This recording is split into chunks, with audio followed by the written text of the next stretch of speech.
poets whose identities complicate easy categorization.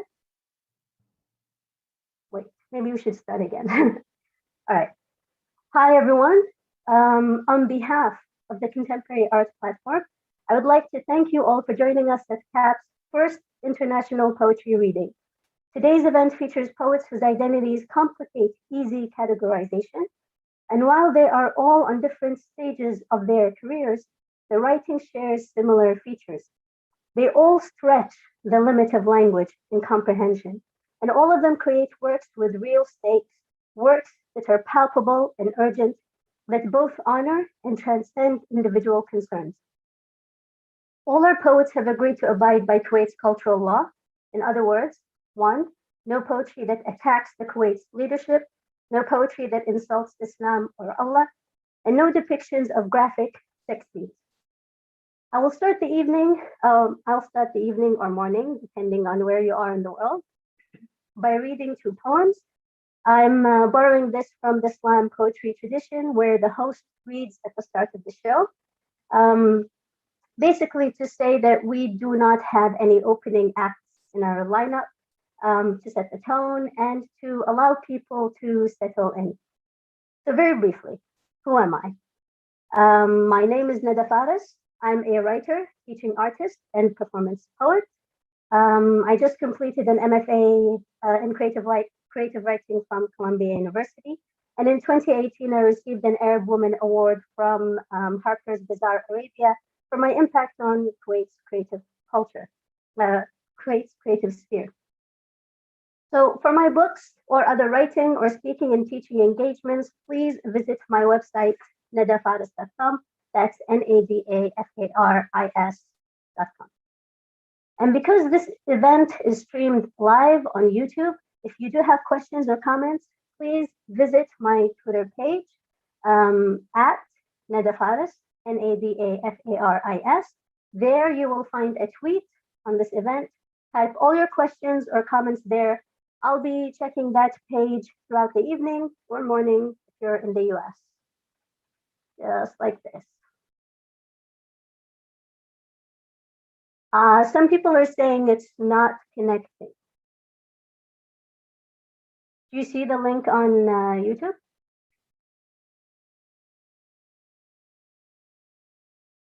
Ibrahim?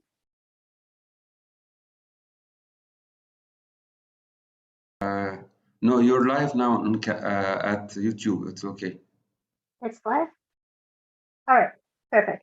And we also just got a tweet. So I'll be checking Twitter occasionally just to see if there are any questions for our poets, if there's anything that they would like to elaborate upon. All right, so when introducing the poets, I will be asking two questions. Why do you write poetry? Especially at a time like this, I'm curious about art's place in the world and art's function in the world. So this is where this question is coming from. And then a second question, who do you recommend, or whose work have you just read that you think is amazing that you'd like to share with everyone? And since I'm starting the event by reading two poems, my two answers very briefly are, I write poetry because I believe in the radical healing potential of poetry. And the poet that I recommend is Corinne A. Greathouse. Really love her work. I think everyone should get out A Wound from a Mouth's Wound. My first poem is Echo's Song to Her Lover, which came out in As It Ought to Be.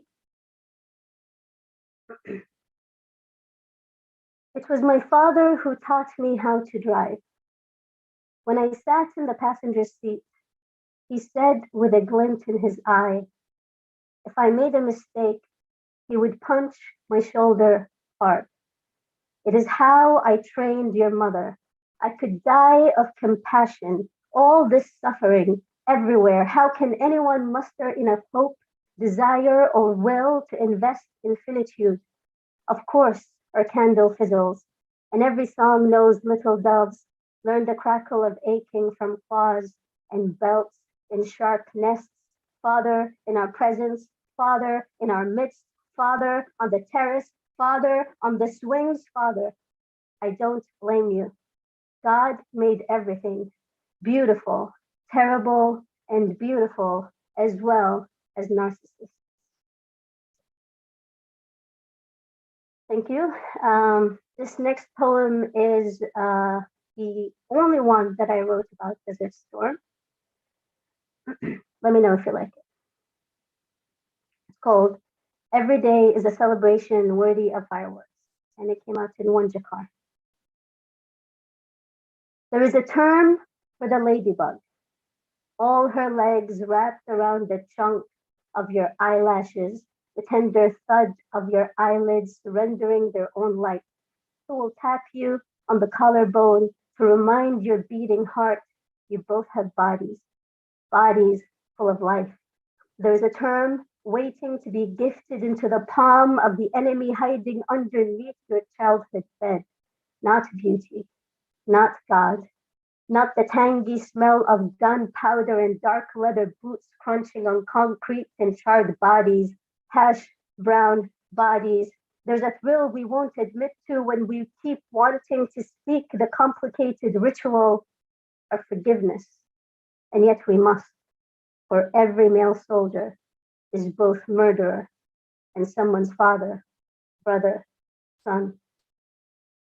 How will we pardon the salivating fangs of old foxes perched amid the family men with hookah sticks rising between their legs, serenading their audience with the light of oil lamps? Every mass grave keeps groaning with bulbous desire to erase the shame of its forgetfulness.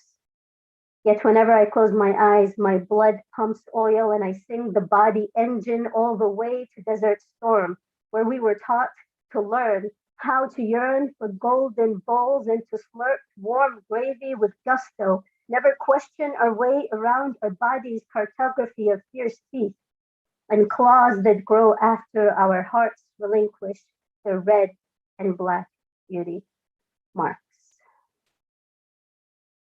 Thank you. All right. I hope everyone settled in. See our Twitter. Perfect. Our first reader is Rawa Majdi, a Palestinian American poet, community organizer, educator, and lifelong student. She is the co-host of the LCL, Local Living a Creative Life podcast, co-founder of the former Kuwait's Poets Society, and current poetry editor at Inuta magazine. When she isn't chasing down the rabbit hole of another new hobby, she's spending time with her husband, son, and cat, Bum Bum. You can find Rawa on Instagram at rawa.exe, rawa.exe. So how are you, my friend? Hi, Nada. It's been a while. Hey, it's great to be here. It's been a while since I heard you perform. I hope you're as excited to perform as I am to hear you. I really am. I really, really am. It's been a long time since I've read, since I've performed, and I'm so excited to get back in. So I was going to ask you, like I said, I'm going to ask everyone the two questions. Why do you write poetry, or what does poetry mean to you? And also, have you recently read a book of poems or come across a poet that you would recommend people check out? So I came across this question like multiple times, and when you mentioned it, I had another thought about it. And I think that the most true answer for me when it comes to why I write poetry is that when I'm writing, I feel like I'm trying to describe the indescribable.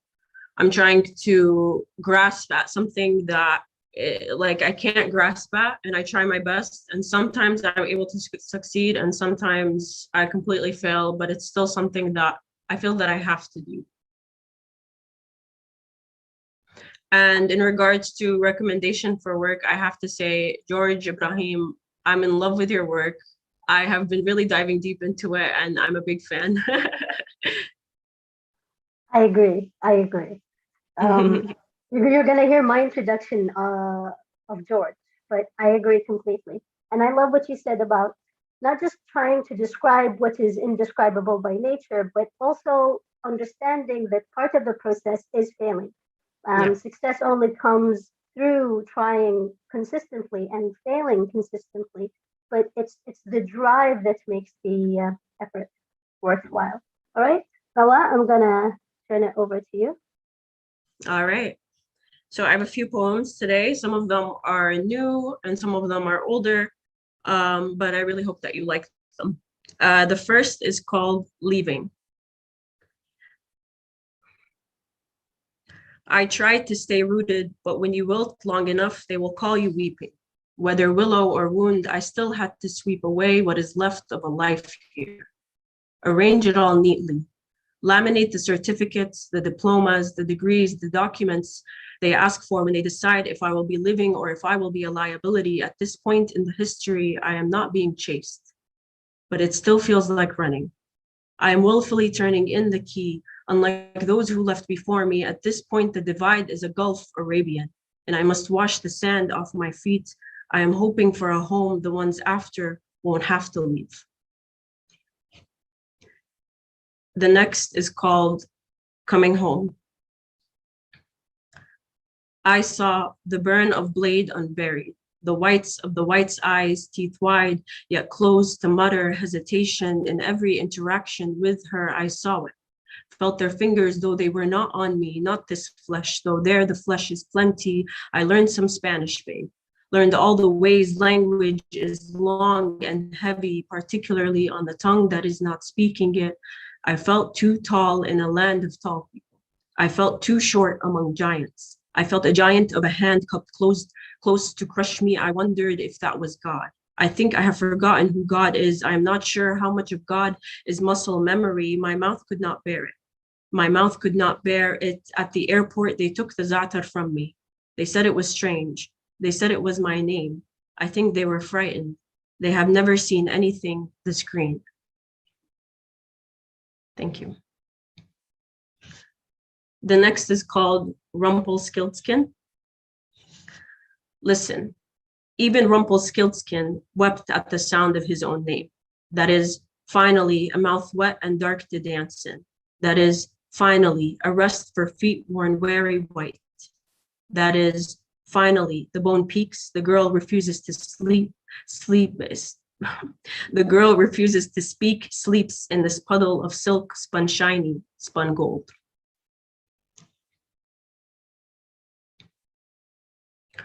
Sometimes it feels like you're writing your own tongue twister when it comes to poetry. The next is Untitled. They told me gardens only grow if you water them. So I turned mine into a flood. Imagined Noah and his great big ark, tried to cross it, saw every animal fall to its death by drowning, then blinked, and realized I had only soaked my boots instead.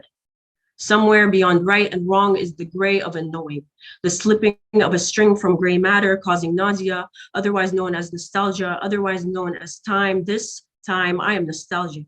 For a time, I could believe that there is a garden, that there is something beyond right and wrong besides the black and white of a belief in some after, way after the before of all this. Sometimes I wake up in the middle of the night and I'm sure I was in the garden, swaying to the bliss of a mirage and a melody I refuse to open my eyes to until the hand of an honest realization presses its heel into my mouth and every memory of a made up thing is muffled out of existence, roomy.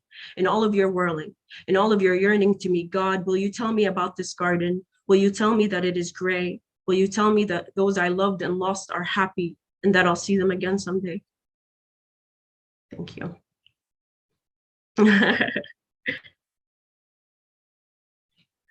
All right, the last is called Natural Disaster.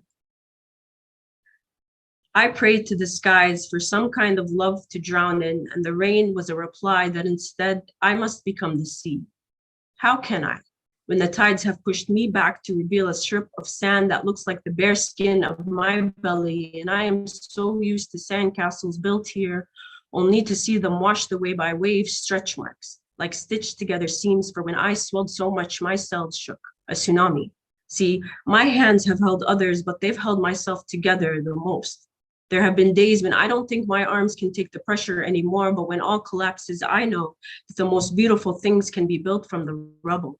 the most amazing from the avalanche that buries all that used to be. And the most beautiful thing that I have built is a body broken, split open, yet still breathes. No, I did not just slip into this soft skin. It has been years of convincing my flesh to fit in it, my muscles to mold themselves around bones, too sharp-edged to stand down, too large to lug around. It has been years of dragging feet and knock-kneed expectations at the mirror, mirror on the wall. I really don't want to be fairest of them all, but if I could just stand the reflection looking back at me, maybe you can convince me I am not ugly. It has been years. Nothing but fault lines and finding faults in my lines, my every step, a scratch on the seismograph, the boom of my thunder thighs louder than any voice of reason, my storms shaking the shutters of this haunted house, and somehow it managed to rain all season, weather pains and veins like electricity splitting open the sky. I spent too long comparing myself to tornadoes and hurricanes. Imagined my limbs into the spin of a cyclone and wished I could smash as much into smithereens. I sung the words of self-love 1,000 times at midnight in the dark. Spun myself dizzy till it appeared. It has been years of convincing, of speaking directly to, you are worthy, you are worthy, you are enough for this body, and this body is quite enough shelter from every natural disaster you put yourself through. And now I look into the mirror, mirror, and ask the girl standing there, you, how do you walk the way you do, command attention like a rose gold resurrection, this strong, and yet this soft? No, I did not just slip into this soft skin. It was more than a snap of the fingers to become the seed. It has been years of erosion against the mountains in my mind that kept me from caring for these parts and pieces of mine. And just like the calm after the passing of what felt like the end of everything, the sun does come up, and I will not stop this body of water from basking in its shine. Thank you so much. Wow. That's it for me. Wow. Thank you so much. There's so many textures and so many layers to your writing. I love the gray garden, but the rose gold resurrection, and the divide itself being an Arabian Gulf, and how the sand features in the poem. So beautiful. Thank you so much for sharing. Thank you, Nada. Thank you so much. All right. Next up is Karina Masira. Karina, did I mispronounce? Yes. No, you did great. You did great. Karina, can you get on video so people can see you on YouTube? I can, but I'm just concerned because I had to switch computers. Oh, right. Gotcha. Connection was pretty poor on the other one, so I'm not. All right, let's do audio. But our friends on the internet will know that we tried. We tried our best. Okay. Alrighty, because I lost you guys for a second, so yeah, I'm not gonna turn on the camera just in case. All right, but let me introduce you. So next up is Karina Masira, a 22-year-old environmentalist, activist, educator, and poet that calls Kuwait home. Growing up in America and being raised by her Kuwaiti family adds to her multicultural identity, which often shows in her creative expression. Masira's work experiments with the complexities of identity and identity's relationship with belonging and love. You can find her poems in Hooligan Magazine, Sukoon Magazine, the Miami Chronicles, Mile, and many more. She's active online as at Orchid Snakes Poetry. That's ORCHIDSSNAKESPOETRY.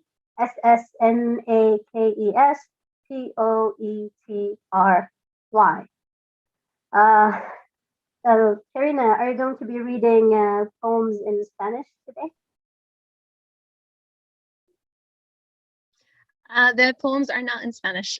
You broke my heart. But all right, so then what does poetry mean to you, and who do you recommend?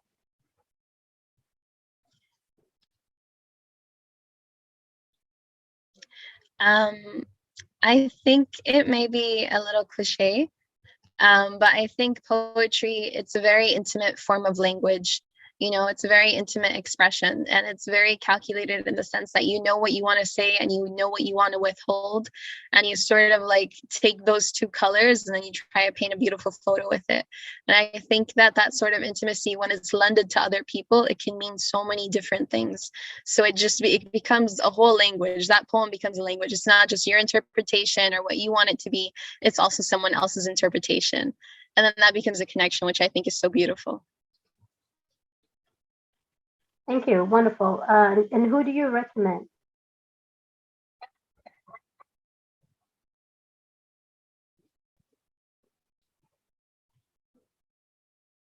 Hello? Sorry, you cut off, Nada. I didn't hear your last. Who do you recommend? Which poets do you want everybody to check out? That's a very broad one, because my friend recently gifted me this book called The Poetry of Arab Women. It's a contemporary anthology edited by Natalie Handel. So it has like 100 and something Arab female writers, which is honestly great. I definitely recommend the book. Thank you. Wonderful. All right, take it from here. Alrighty. This first poem is called Nouns That Are Names That We Do Not Deserve.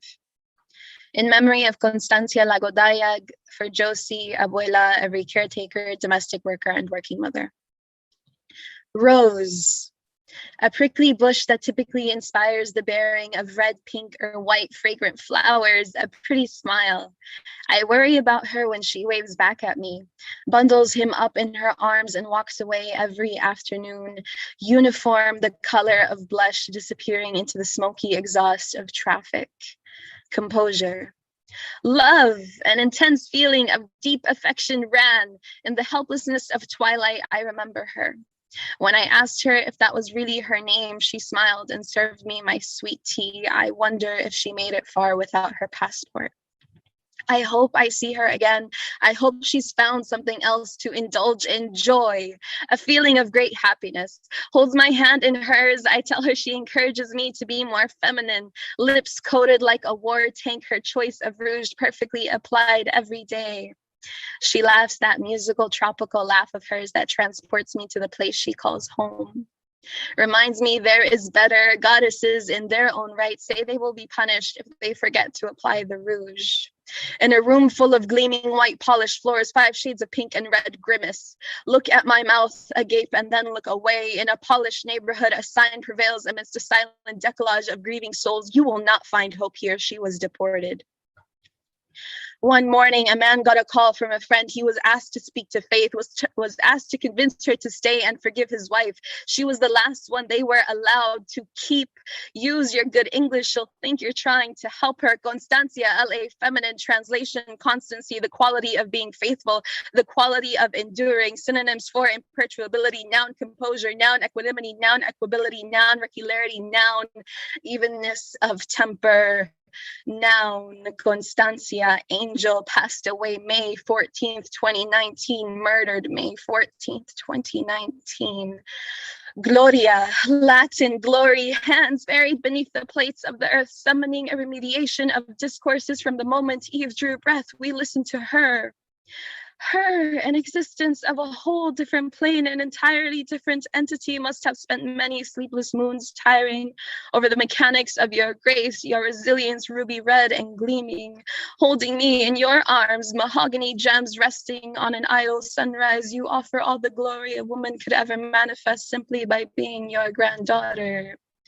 I don't dream of ever being capable of writing anything of solace to the years you gave to others, but never to yourself. You are the light beam between a newborn's cry and the grandeur of the clouds in the sky, a heavenly quiet becoming even in the darkest of places, clutched in the palms of politics. I will never understand why they think they can cover the sun with the tiniest of ink drops, stamped papers, ways to classify, ways to demean, ways to oppress. You deserve so much more than we could ever offer. You are our caretaker from dusk till dawn, birth to death, ever glorious, ever constant. Thank you.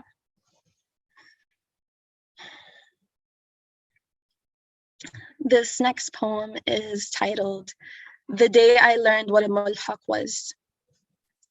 Struggling to find that address reminded me I didn't really grow up here. I wasn't from here, but the richness in her voice on the other end of the line was so familiar, it washed me. You could weave a story with her octaves, make anyone feel as lovely as a bride on her wedding day. It made me feel like I knew her and she knew me. A young boy came out of the home I wasn't sure had a ground. A pale green shirt adorned in tiny holes draped over the tall and gangly figure of a humble child. The face that smiled back at me was my brother's. He took the boxes as my eyes began to wander and find water. I remember thinking, who am I to help such beautiful people? He disappeared into the sandy lot behind the man-made metal walls. Her voice exclaimed on the other end of the line, a chorus of thank yous and God bless yous as he walked in. 11 children. 11 children, she says, please keep me in your thoughts. Do not forget me. Do not forget me in the winter when my children may need jackets. Do not forget me when I will look for a job but will not have an abaya to present myself. Do not forget us and our metal home in the summer when the air conditioning has broke. Do not forget me when they say I am no longer without but simply illegal. Do not forget me when they say you can no longer say my name. Bedur, the woman with the richest voice in Kuwait, regal in hospitality. I wonder if she feels she could ever call this place home. Does she say, do not forget me, Kuwait? Neither me nor my children. Do not forget me. Now this last poem is titled, If You Give a Writer a Pandemic, She Will Surely Cut Her Hand. And it's after the children's storybook, If You Give a Mouse a Cookie. Do I have time to perform it? Because I am worried we might be going a little over. Okay, awesome. Okay, if you give a writer a pandemic, she will surely cut her hand. First, you must wait for a pandemic. Now is the perfect time. You'll never get a time like this. Perhaps this will be the first page. Make a note. Hire an artist because you've never done things according to plan. And before the first of 7 versions of your final draft are decoupaged in question marks and the lime iridescence of your highlighter, tribute to your insecurity is finally ready. You will have the cover art out of the way. Good for you. Now order a lime tree. Discover your green thumb or lack thereof. Spend 20 minutes of each morning staring at each blossom and dignified branch like a crouching tiger. Wizard of the bygone sorts, watch them steadily like a kung fu warrior on guard for pests. Start a starter. Add sugar for some reason. Forget about it on your kitchen counter next to the box of biscuits no one ever touches. In the 2 weeks before Ramadan, you'll have accidentally made alcohol. Congratulations, I guess. Sit down. Finally decide you need new furniture and spend every hour of daylight adding outdoor furniture to your IKEA cart because you'd rather write a book sitting outside in the fine print. Due to the pandemic, you will not receive your order till June. We're sorry for the inconvenience, but why the hell you'd order so much furniture in the first place? Don't worry, we're not judging you. Now is the perfect time to become a writer. Hang up on judgy warehouse guy. Stare at the bookcase you're tired of staring at. Ask yourself why it's not socially acceptable to read Shel Silverstein all day. Instead, reach for a book about a disillusioned man trying to find a higher source of life after the cow from his village died. Order jasmine, rose, rosemary, basil, and then some honeysuckle and morning glories. Drown in the responsibility of life that needs you to stick around. Be alert. They call it codependency. Honey, this is coping.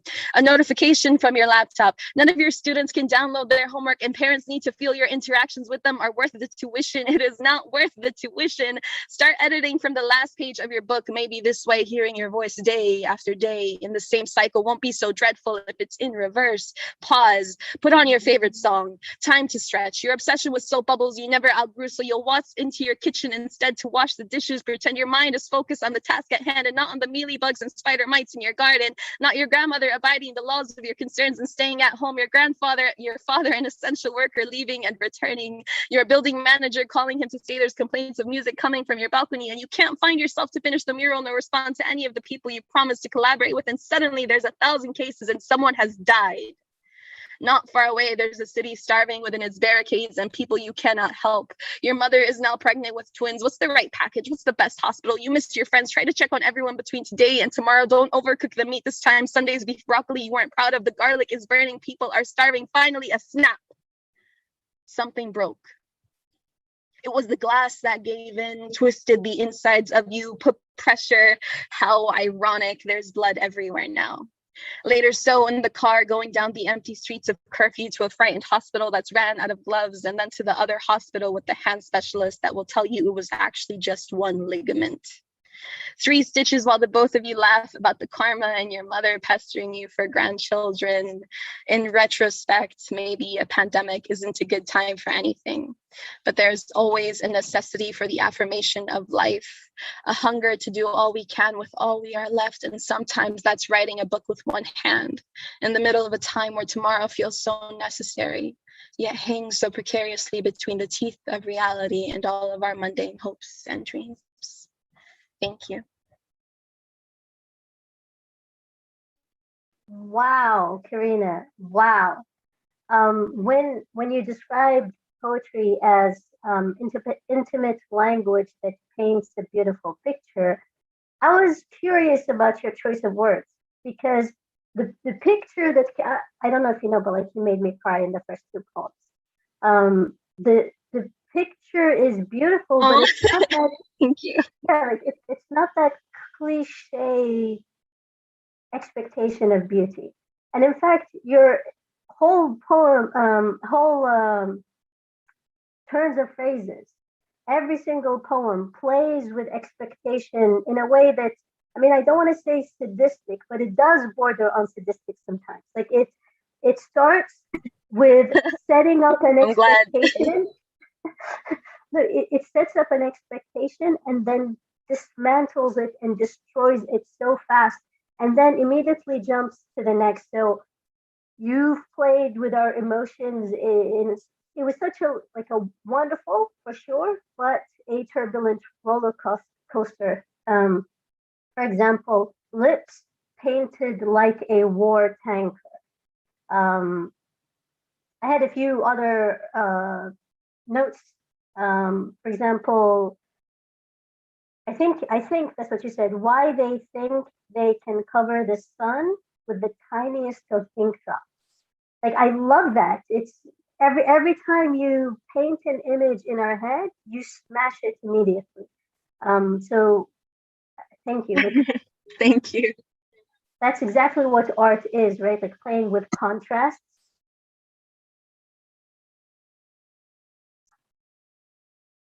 Karina? Did we lose Karina? Sorry, hun, I lost the last 10 seconds of what you said. Yeah, I was saying that's exactly what art is. So, going back to your definition earlier, you paint a beautiful picture, but it's contrasts, right? Yeah, I like that in a way, because it's like you said, it's bringing up something to sort of destroy it and show something else. It's not like the phoenix rising from the ashes, but it's showing that it's multi-tones, it's not always what you think it is, but it's still beautiful. Yeah, thank you very much. All right, our next poet is the recipient of the 2019 Edward Stanley Award for Poetry. Ruaz Zenati is the author of the poetry chapbook Bullets and Orchids and the founder of the literary magazine Sukoon. Her work can also be found in various journals and anthologies based in the US, UK, Australia, and the Arab-speaking regions. Originally from Lebanon, she currently considers Metro Detroit her new home, and she tweets at Ruazi, REWAZEE.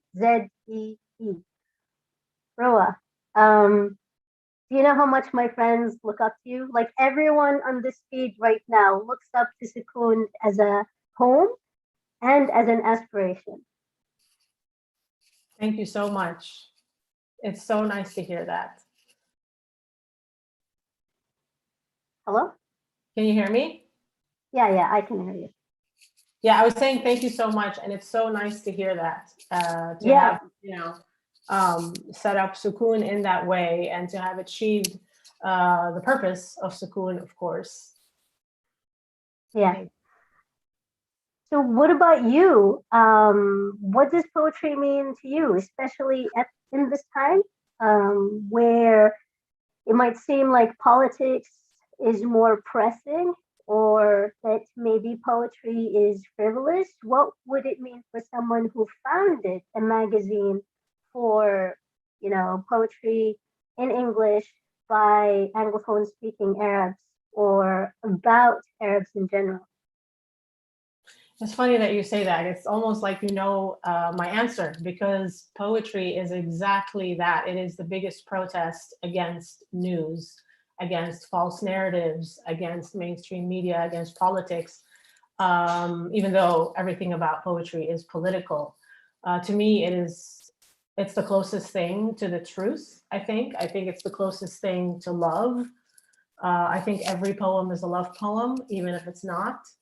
And I just feel like after everything is said and done, that's all we're left with. So it is, I'll say it again, it is the biggest, most powerful protest against the news. Yeah. Wonderful, wonderful. Like, this is exactly what we want to hear.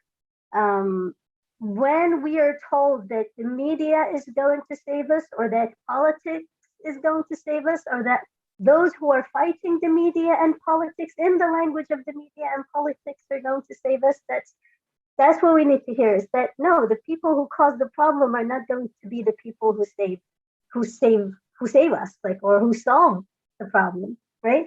So Right. I love that. And who do you recommend? To be really, really honest, I have not been reading a lot. Unfortunately, I have not been able to focus as much as I'd like to in the last year or so, for obvious reasons. I haven't been writing as much as I'd like to, because I haven't been reading, because they come together. But very, very recently, I've gone back to this anthology, which I bought a couple of years ago. It's called Inclined to Speak. And it is an anthology of contemporary Arab American poetry, edited by Hayyan Sharara. So I highly recommend it. When I'm able to read and focus, I go back and I sift through it, and I highly recommend that book. So yeah, that's what I got. And over to you. Okay. Yeah, so like I said, I don't have a lot of recent poems. I will be reading some older poems, maybe something recent from last year before my brain shut down.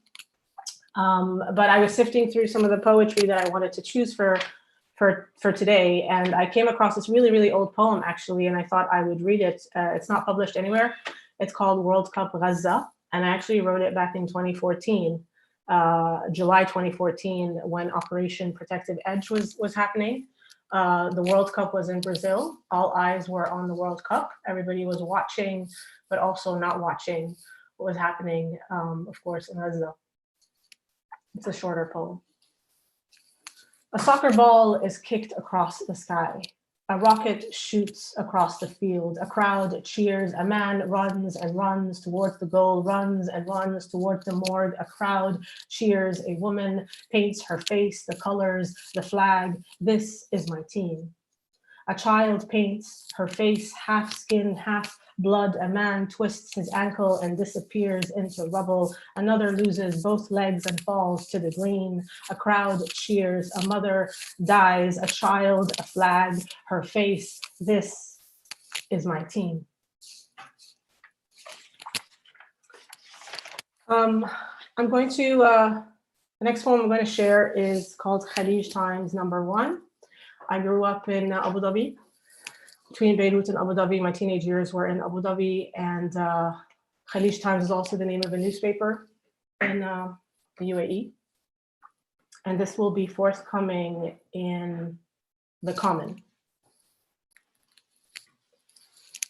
The war drove us out and into my father's white sedan.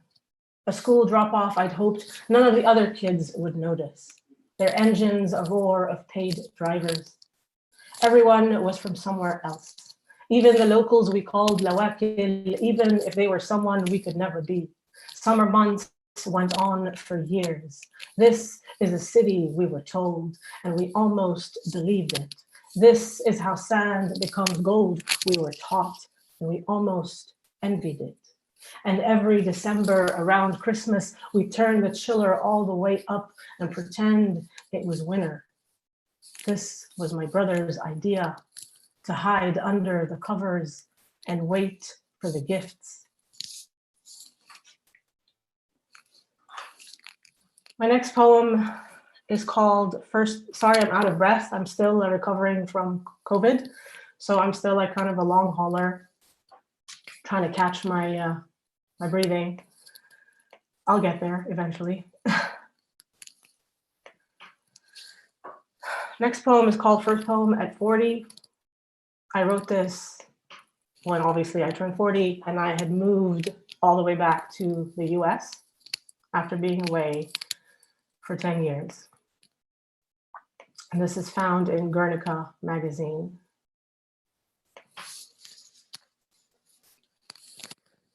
Everything expires, even salt, even if we won't admit it, even if it never expires. I moved back to America, not forward like I thought I would. I live out of a suitcase at someone else's house. I make a nightstand out of a box of diapers from Costco. I don't watch TV. I don't have an affair. I replace sugar with sugar and bread with bread. I make peace with my waste. I get my period. I say enough to cigarettes, to grass, to midnight. I'm asleep by then. I learn how to breathe at dawn. I move back to America and keep my mouth shut for so long I forget how it feels to speak. All the seas in my countries are filled with women in wetsuits. All of a sudden, Allah. We crawl back to God and make a hyphen out of it. I open my mouth to say something, I close it again, no God but God. I put my two filthy hands together and say, Amen. We enter the world swimming. The first howl, our mothers. The first murder, our fathers. The first hunger, the question of death.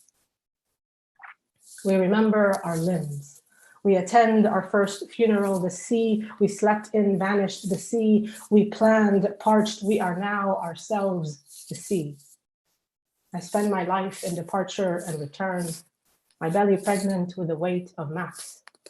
No matter how far we come, women are divided into mothers and non-mothers. Men divided into mothers and non-mothers. Mothers divided into mothers and non-mothers. Non-mothers expire more quickly, more slowly, like salt, even if we won't admit it, even if it never expires. Just gonna have some water. In a plastic bottle. I'm a monster, sorry. All right. This is a more recent poem that actually just got picked up by Silk Road Review. It's called Savage. And here's how it goes. If I tell you we eat the livers and brains of sheep, you might look at me like I am savage. And I might look at you like maybe you are right. I could push the envelope and tell you we also eat the liver raw, uncooked. The aftertaste of metal with a sprinkle of salt is what keeps our children strong. We make feasts out of these for breakfast. Our land is filled with barley and grass. Our land is filled with sheep and goats and cows and us. We are taught to cut the barley and the sheep. We eat, we smoke, we never trade the secrets of our secret recipes. We eat intestines, stuff them with rice and beef. We eat hooves, bone marrow, balls, and tongues. We eat whole tongues too, just not the way you do.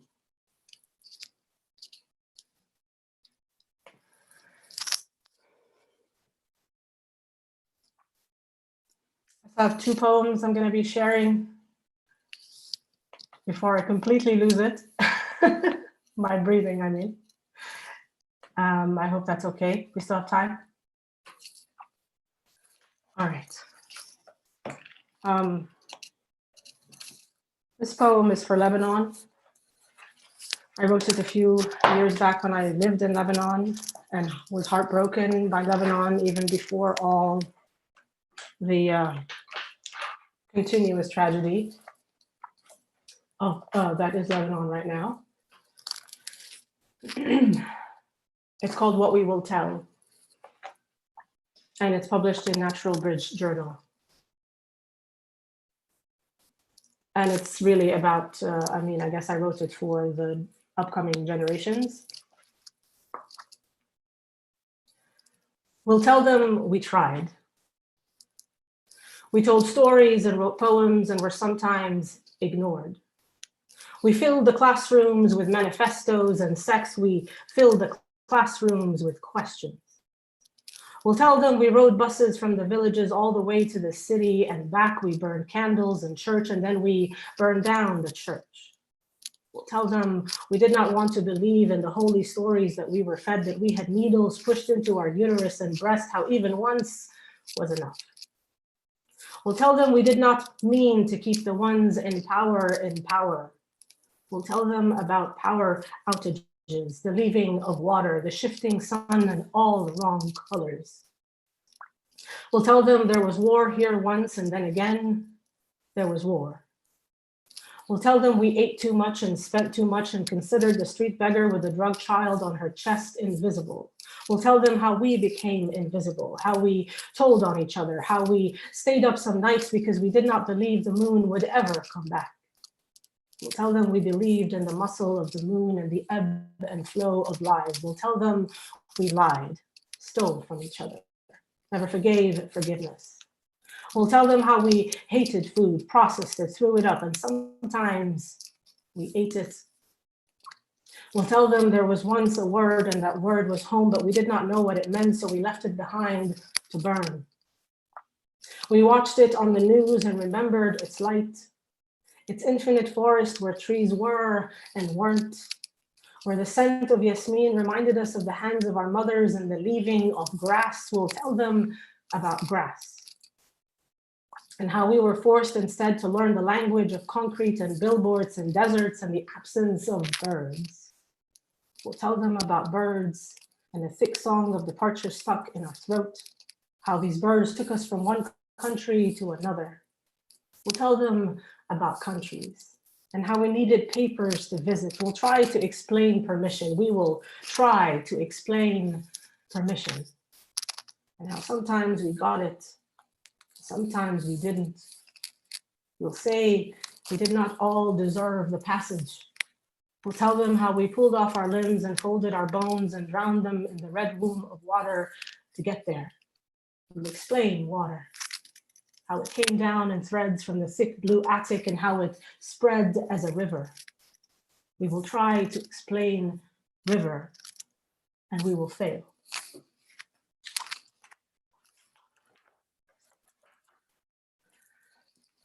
And the last poem I have to share for today is called The Last Day on Earth, which feels very fitting during the times that we are living. And that's being optimistic. I'm kidding. We have to joke, don't we? The Last Day on Earth is published in Prairie Schooner. The last day on Earth will be quick. Sorry, let me do that again. The last day on Earth will be short. It will be quick. The car engines will suck back their toxic fumes. The shepherds will put down their sticks. The phones will ring all at once, and then all at once will stop ringing and no one will pick up. Everyone will be sitting on something, a flat rock, dirty pavement, the edge of a ruffled bed. Everyone will be looking to their left. The kitchens will smell of burned sage and the soldiers will forget their green sleeves and the wide broken fields. The field will cover the dead with daisies and the desert will turn into a single grain of salt. Everyone will be thirsty. A child will switch off the TV. A river will remember itself. A mother will run outside on younger feet and lovers will call their lovers to the window to show them how all the barbed wires had turned into threads of wind. Everyone will be looking at what's left. And you and I might talk again on the last day on Earth. You might still have something to say to me. You might still want to show me how much I was wrong. Thank you. Thank you so much for sharing. I loved your poems. The things that stood out to me were the references to food and drink. It's almost like in every poem. In the last one, everyone will be thirsty, but earlier in the fourth poem at 40, replace sugar with sugar, bread for bread. And there were other references that just made me think about hunger versus fasting versus starvation, all these different gradations of who gets to eat and why. And then who has access to food but is taught not to eat because they're dieting or for some other reason, or eat organic food instead of fast food and stuff. Do you want to talk about that?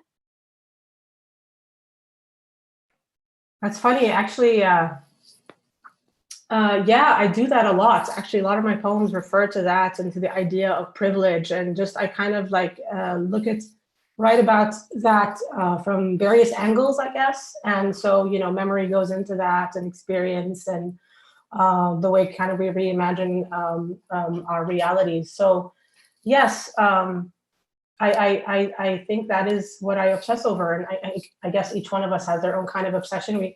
They say you write the same poem over and over again, right? Isn't that what they say? So that I guess that's what I do. I've been writing that poem over and over again in that sense, in that way. I've noticed this is also something that POC poets also do. In our parts of the world, food is part of our identity. It's part of cultural and communal identity, right? Very much so. So I really love that. And the poem "We Told Them We Tried," what stood out for me the most is the use of the plural pronoun. It's a we thing, right? Because if you think about it, all of us are trying our best on an individual level. Every single one of us wakes up in the morning and thinks, how can I improve my life? How can I improve the world? How can I be better? But at the end of the day, we either all succeed or we either all fail. Like individuals trying their best on an individual basis is not going to win us the future. I love that. It just like it blew my mind away that millions and millions of individuals can be better, but unless it's a collective we, things aren't going to get better. Yes, and unfortunately, we exist in systems that value the individual more than the collective. So we're left with our efforts, right? So, and I guess, eventually, I don't know when, we'll gain enough momentum to kind of become a system that is the norm instead of what we have right now. So yeah, it has to be. Yeah, absolutely right. Yeah. And then that would be then the question, like, how can we turn the individual eyes, millions and millions of individual eyes, how can we turn them into a we that is not then an oppressive we, right? That isn't the same we that got us in the problem in the first place, right? So thank you, Ruaz. We write poetry, so we keep writing. Yes. Thank you. We write poetry, we comment about poetry, we teach young people to think in poetic terms. And we create community. I think that's major as well. And what you're doing right now is also creating community. So thank you, Nada, and thank you, Cap, as well, Cap Kuwait. You're welcome. All right, ladies and gentlemen, our fourth reader is Lina Khalaf Tufaha, a poet, essayist, and translator. Her first book of poems, Water and Salt, won the 2018 Washington State Book Award. She's also the author of two chapbooks, Arabs in Newsland, winner of the 2016 Two Sylvia's Prize, and Letters from the Interior, finalist for the 2020 Jean Pedrick Chapbook Award. Her essay, Muhammad's in Gaza, won the 2020 Best of the Net Award for Nonfiction. Tufaha's work has been published in journals including Kenyan Review Online, Southern Humanities Review, and Poets.org, Poem a Day feature, Poets.org Poem a Day feature. She is currently working on a second collection of poems and a translation. For more on her work, you can visit her website, www.linakhalaftufaha.com, LENAKHALAFTUFAHA.com. TUFFAHA.com. And she tweets at LKTUFFAHA. That's LK and Tufaha. So, Lina, your poem Running Orders just went viral again because of everything, obviously, that's happened. How do you feel about that? I really look forward to the day where that poem is a strange artifact of a horrific time. I have a very tortured relationship with that poem. And I'm grateful if it helps anyone process the horrific experience we are all watching of genocide and of ethnic cleansing in Palestine. I'm grateful to be in any small way of service, but I really genuinely look forward to that poem and others that have to describe and commemorate these experiences becoming artifacts of a past that we all, that generations get to look back on with sort of surprise and shame. That's my true hope for that poem. I swear the first few times I read this poem, I kept breaking down and crying. Like I couldn't, it was hard for me to get to a point to see it as a poem. And this was even before, the events that happened. So after a number of times of reading the poem, I finally got to the point where, wow, this is a wonderful poem. I can finally just see it as a poem.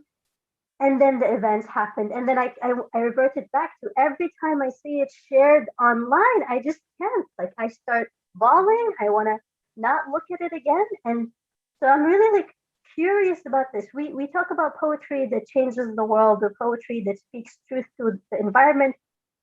But we also have to be honest about the fact that, well, in its raw essence, this poem isn't a poem. What is it if it's not a poem?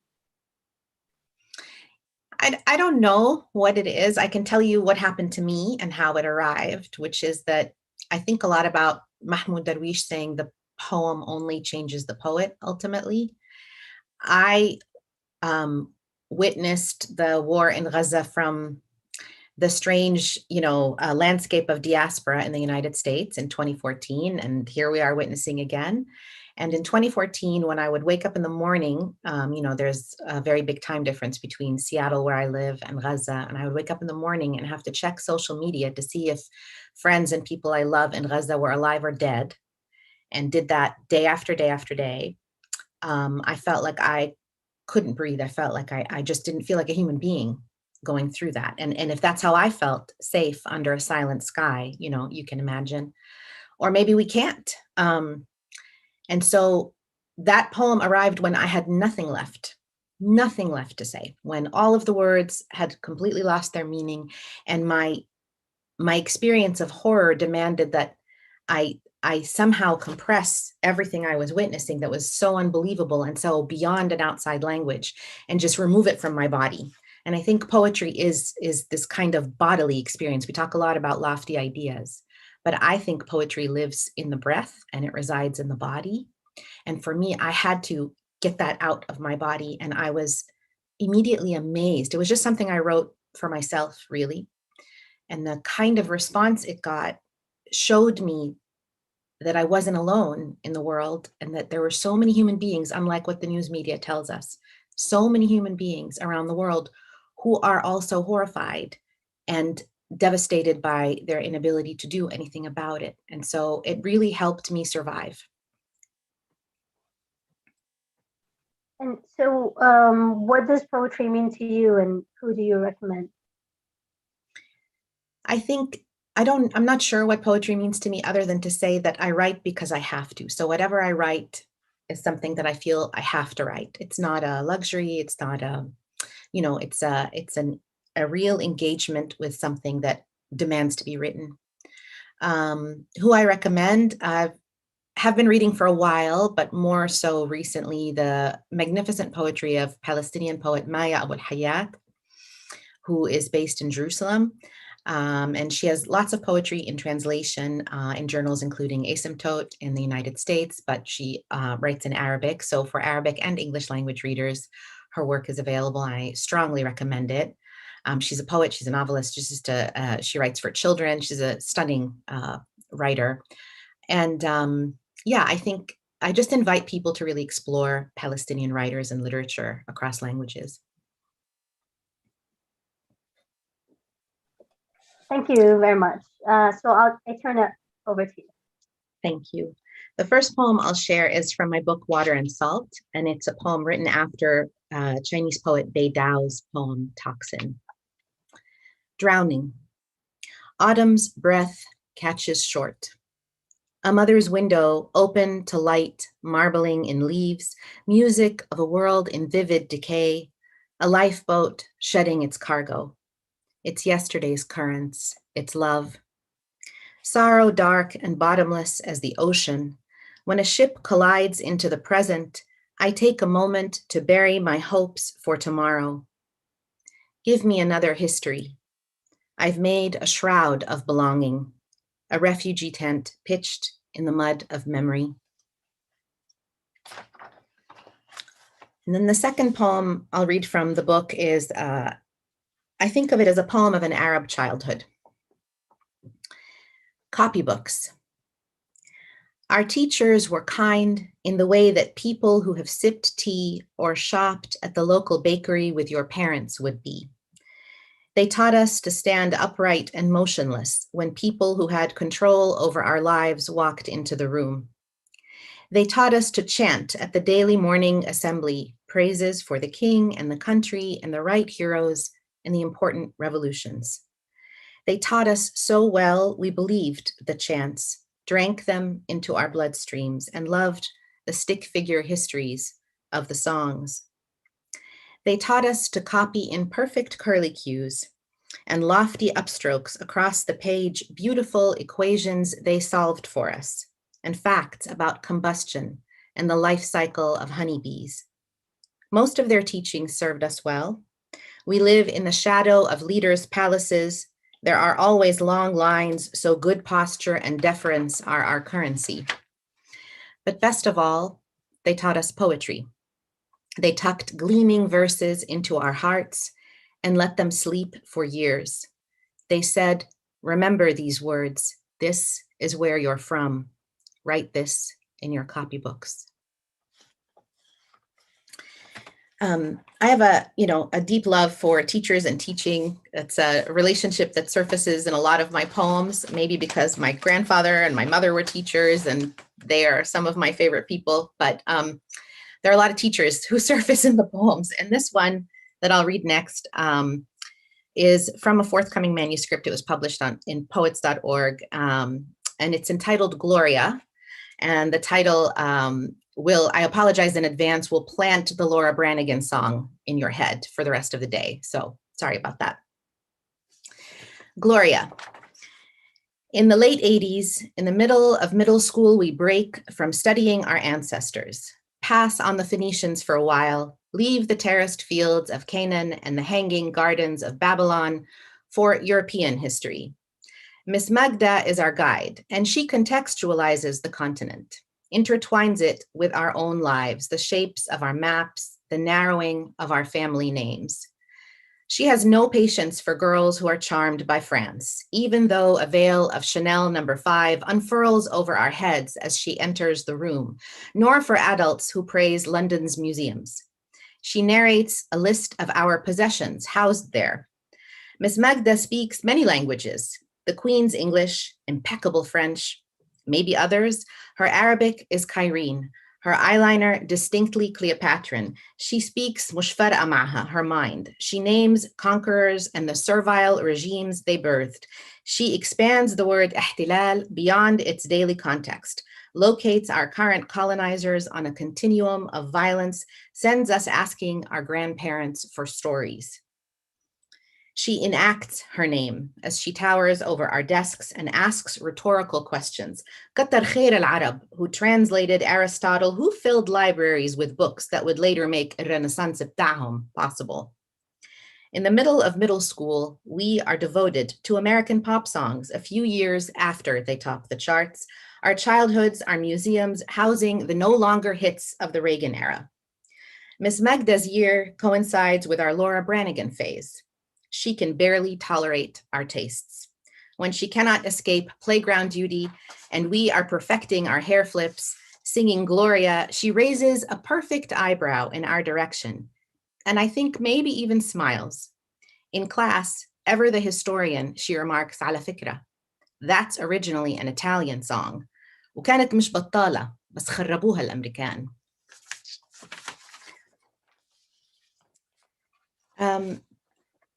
So, you know, you have to have fun sometimes, even with the history of colonization, so you can live.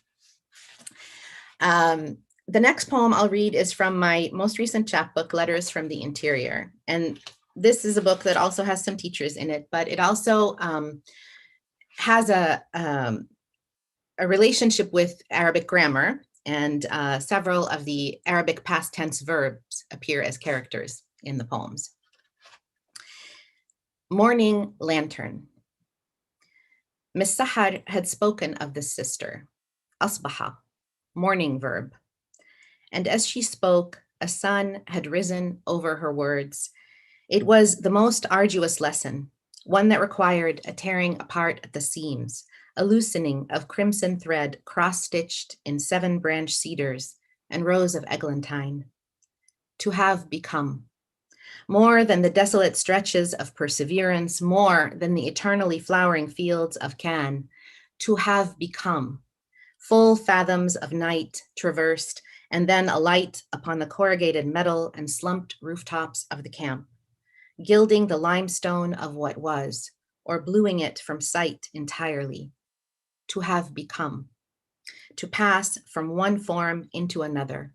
Chrysalis dwellers finally cutting the wind with our own wings.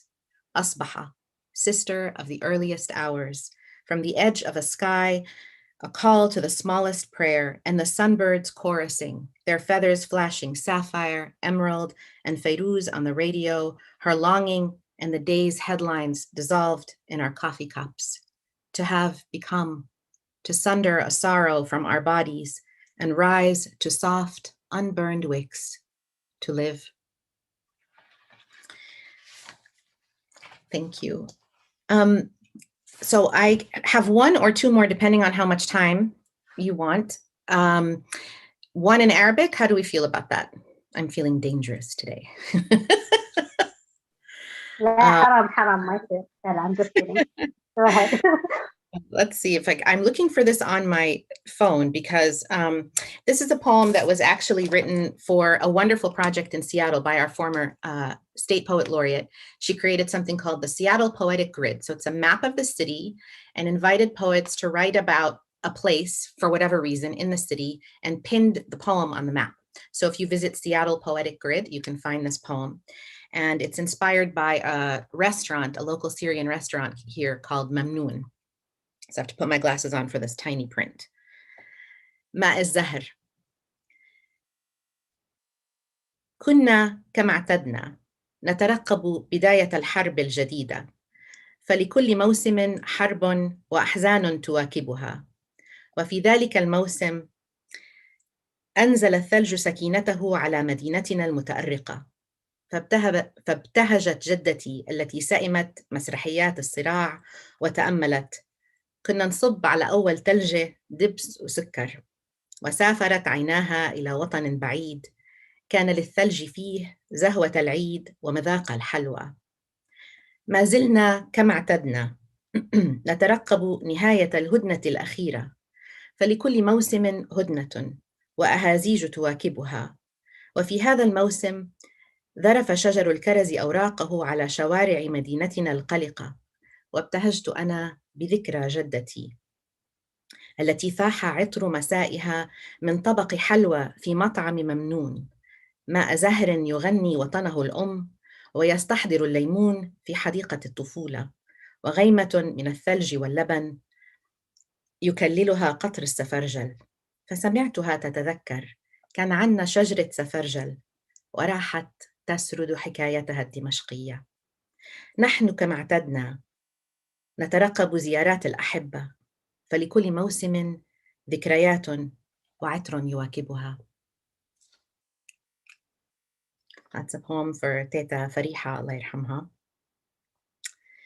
And I'll just end with my most recent poem for Jerusalem, Palestine. This is published recently in the Rumpus. Fragments from a sudden crescendo.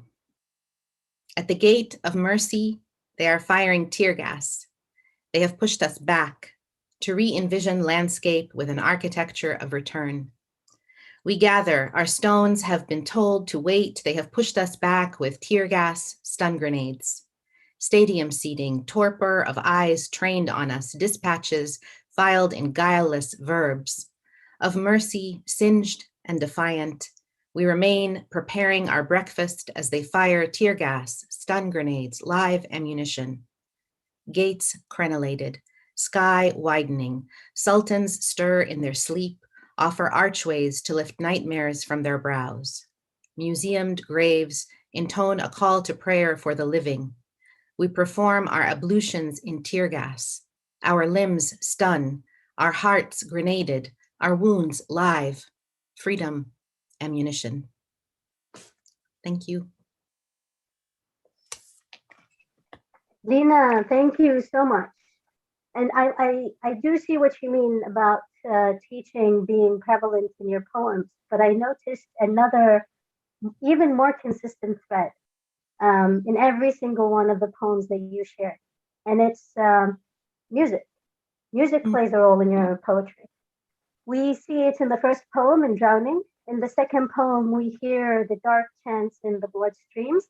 Gloria is based almost on a song, but American pop songs feature in it. Even in the Arabic grammar poem, the songbirds are chorusing. And then in the Seattle poem, which is the Arabic one, right?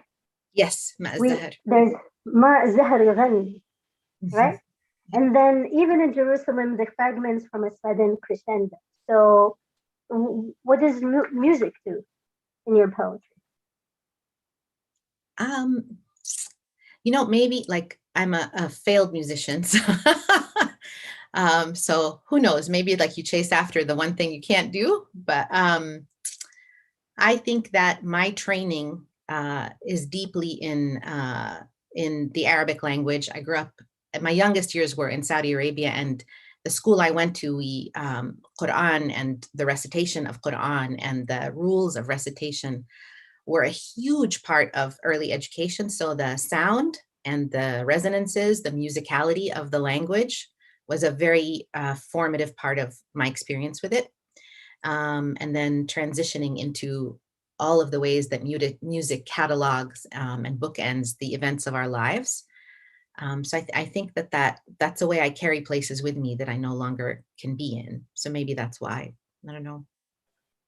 That's very wonderful. And yes, you're absolutely right. Well, when you said failed musician, I was going to say it's not failed. This is a success. Music isn't just what we think it is, right? It's not just in a boundary or a barrier. And to utilize not just the musicality of the language, but also talk about music and the way that it features in your poetry thematically and, syntactically. I think that's also very valuable. So thank you very much. Thank you. Right, guys, we have 3 more poets to go. Please let me know if you are enjoying this. Follow our poets if you haven't already. These are all amazing poets. Most of them have books. If you haven't read them, please read them. Those who don't yet have books have works online. They've you can follow their publications. Some of them have YouTube videos. So support our poets definitely. And now, George Abraham is a Palestinian American poet and writer from Jacksonville, Florida. Their debut collection, Birthright, from Button Poetry 2020, won the Big Other Book Award and is a finalist for the Lambda Literary Award in Bisexual Poetry. He's a board member for the Radius of Arab American Writers, BAWI, a recipient of fellowships from Kundiman and the Boston Foundation, and winner of the 2017 College Union Poetry Slam Invitational's Best Poet title. Abraham's work has been published in the American Poetry Review, the Baffler, the Paris Review, the Missouri Review, Mizna, and elsewhere. They're a graduate of Swarthmore College and Harvard University. They currently teach at Emerson College and will be a Litzowitz MFA and MA candidate at Northwestern University in the fall. Mabruk, my friend. And for more on George Abraham, please visit the website www.gabrahampoet.com. So that's G and then ABRAHAMPOET.com. And of course, follow them on social media at Intifada Batata. INTIFADA George. Oh, we mentioned this earlier when Ruah recommended you as the poet to explore. I want to tell you the first time I read your book, Birthright, I swear, I think I threw it across my living room maybe 3 times. I was so mad at how talented you were. I hate you and I love you. Right? Like I just can't deny how talented you are with it's not just language. I have no idea what you do with language, but I can see like écriture féminin, right? Like there is a connection to the body and how the body is dismantled and reconstructed again, identity at that level, then translates into language. Like I think it's crazy. And what, like, are you a magician? Is this possession? Like, what's going on? Oh my God, thank you. That's very everyone is so sweet, and I'm just happy to be here with these luminary group of poets. I think that I just want to, I guess, reflect Lena's words that poetry lives in the body, and I've never imagined poetry anything but a bodily thing. Maybe that's because I was trained as a spoken word poet in particular. And nowadays I, even though my poems exist predominantly on the page and do formal and visual and other kinds of work on the page, I still think of the page as a performative space where my voice can have a body, and form is kind of like the architecture of that body, and poetic form is also kind of, in a way, the neural mass, a way of kind of giving poetry a structure to memory, in a way. And who do you recommend? You can't recommend yourself. Yeah, recommend everyone but me. I think 2 poets, fellow Palestinians in diaspora I've been reading a lot. Fargo Tabachki, he published a short story, actually, Balfour in the Desert, on Strange Horizons, last week, and it just literally broke me to pieces. Everything I read from Fargo just absolutely wrecks me. And the next, Zaina El-Sous is another fellow poet in diaspora who's been on my mind. She is, her poem, The Workers Love Palestine, which is up in Jewish Currents, language is merely a placeholder for what the land has always known, is like a line that's been really resonating with me from her work. I'm also reading Enemy of the Sun, the Palestinian resistance poetry anthology. Harvard has a copy, and I'm like on my way out, so I was like, OMG, I'm gonna go and like steal it and like never liberate it to the people, and like it'll be like, now it's just Rowie's or something, but it's like in a rare books collection, so I can't physically access it, but I like electronically stole it from them and like screenshotted every single page. So if you want to DM me on Twitter if you want a PDF copy of it. Trying to steal everything I can from this awful institution before I leave. But yes, yeah. Thank you so much.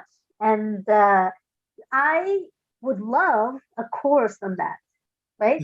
Palestinian resistance poetry from your very special and illegal collection. Yes, I mean, I don't know, some of my things also, maybe this is also echoing what some of what Ure was saying earlier, like what is there a poetry that I want to read that isn't in some way like illegal? I don't know. I don't know if there is a poetry I want to read that abides by law and order. But yeah. Rua, you want to respond to that? Were you talking to me or to Rawa? Sorry, you, yes. Like when you were saying about like the language of poetry is so counter and against the language of like the media, and I just I can't help but think of the media as an extension of the state sterilized language of law. And yeah, and so I'm not really interested in poetry that isn't resisting that. I was just trying to retweet what you were saying pretty much. 100%. Yes. Yeah, I have nothing to add, but I totally believe that. I mean, that's what we have to keep doing. So yeah, for sure. Sorry, I was busy writing very special and illegal collection on the message, so I kind of my mind is everywhere. Sorry. But I did hear you. So yes, down with mainstream media. Yeah. I love you, George.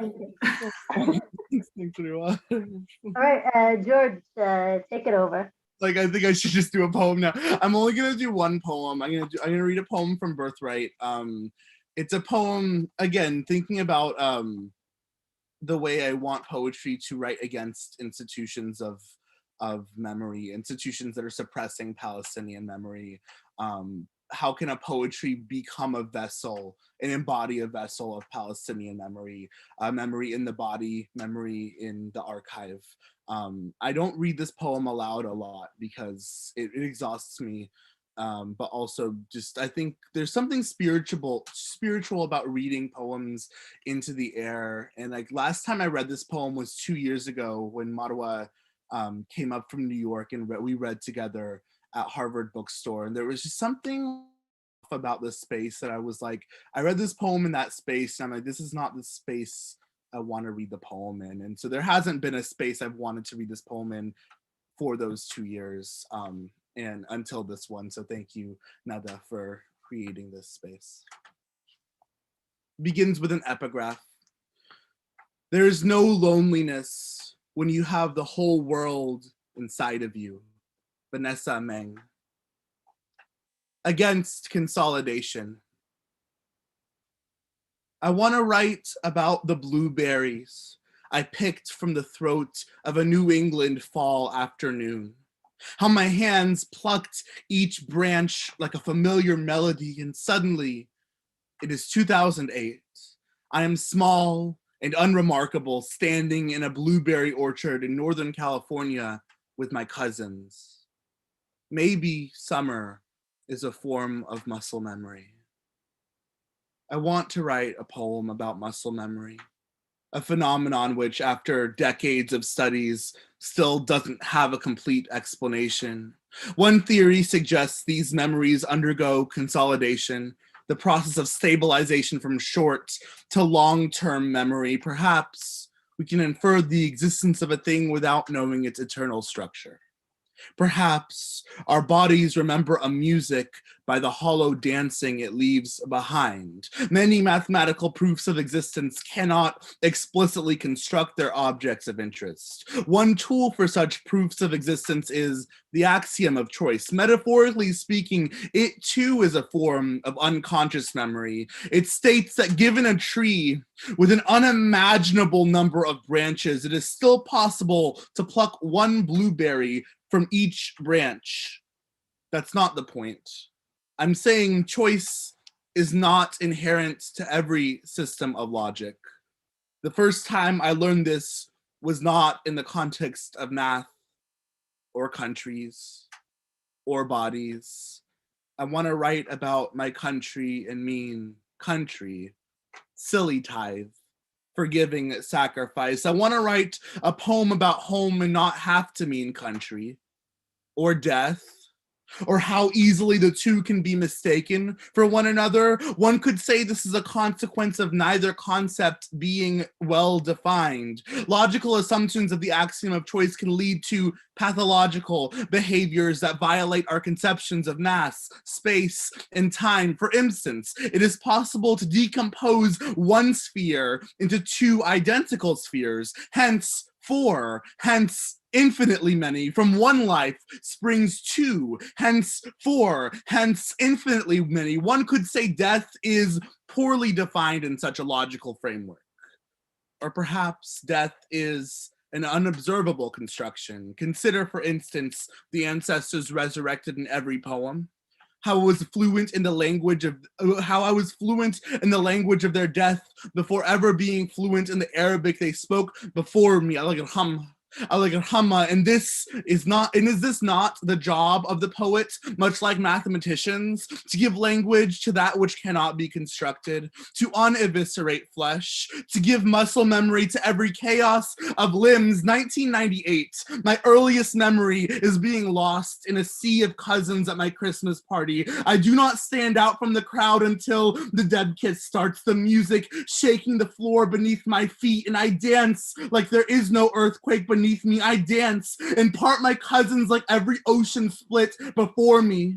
Like my body knew I was Palestinian before I did. Or maybe it was the lurch of my gut the last time I visited my queer aunt's unmarked grave. How even in remembrance, her ghost is but an erasure of a former self. It is important to mention the last person I loved was buried in the same cemetery just yards away, and yet I have spanned entire galaxies and failed poems trying to reconstruct her laughter. How we remember not the beloved, but the music they leave behind. How the last time I visited her grave, the gray skies parted, no metaphor, leaking light for the first time all week, and in coincidence or in faith, I am inclined to call that grace. I want to write about tiny miracles. I woke up this morning. One could call it an instance of pathological behavior, or maybe the first pathological behavior was when I mentioned the word country, or the space between countries and bodies in line 6. Perhaps, since this is a poem about memory, it is discontinuous by necessity. There are hands, hence there will always be breakage. Neurological theory argues against some forms of consolidation, says some memories never stabilize, but are encoded in parallel architectures. This suggests we encode reality in multiplicities. Every perception of reality is, by construction, a multiverse of complexity. I want to write about the first Palestinian I met in grad school like she wasn't a miracle. Or maybe every Palestinian is a parallel universe. I want to write about New Year's Eve in Bethlehem, the house swelling with cousins and their pillow fight laughter. I want to talk about George, who was always the first to throw the pillows, but had the sweetest face when his mother came around. His father outside roasting kebab, talking about those fuckers and their checkpoints ruining our morning commute. And Natalie, who paraded her hand-stitched thobes throughout the house like she owned the place, and in the same breath lectured us on God's grace, how Jesus cured her cancer before the chemo could. I want to talk about Nadia, who knew more English than her mother, but still counted down to midnight in Arabic, the whole house dancing to a music they didn't know, but understood. I want to remember my homeland this way. The city alight, but not ablaze. I want to write about nights in Palestine where the last thing we thought about was death. About being smoked out in Ramallah like she knows she'll rise with a steel-tipped boot to the face. This reality exists without saying. Give us tonight to dance without words. Let me remember first the dance and not the ensuing exile. Let me write about home without writing its unbecoming. And I confess, I spent too much time revolving around my own unbecoming, the way time dilates around a black hole, reality diverging at the point where not even light escapes. I confess, dear reader, dear audience, that you all have become my latest test subjects. Yes, this specimen is biting back.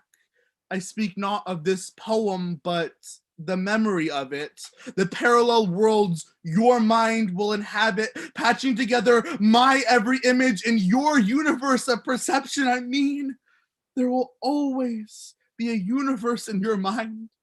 And in that universe, there will always be a Palestine with children laughing. Men have turned entire countries into test subjects without their consent.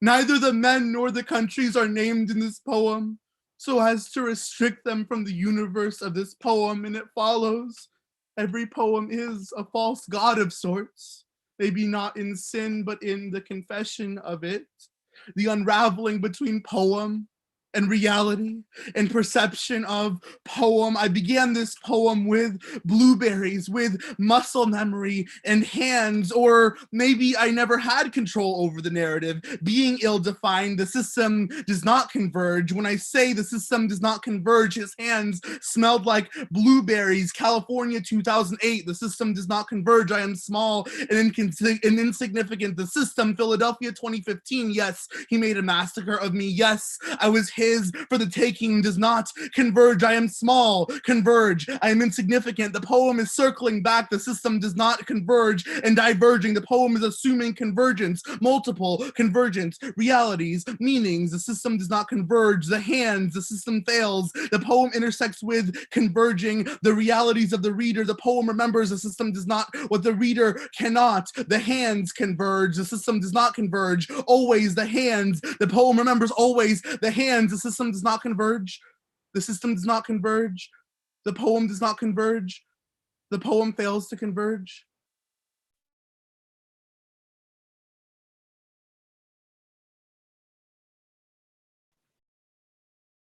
George,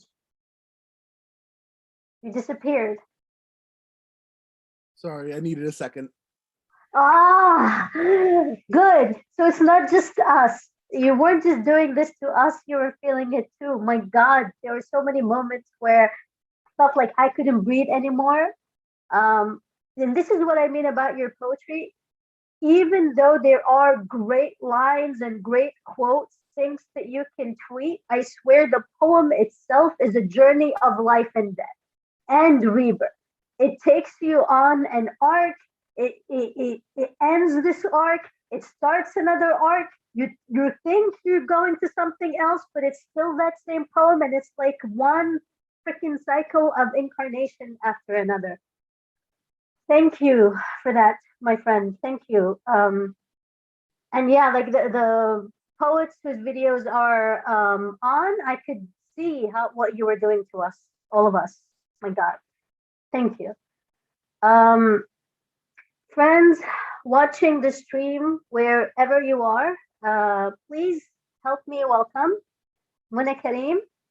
Muna, are you there? Yes.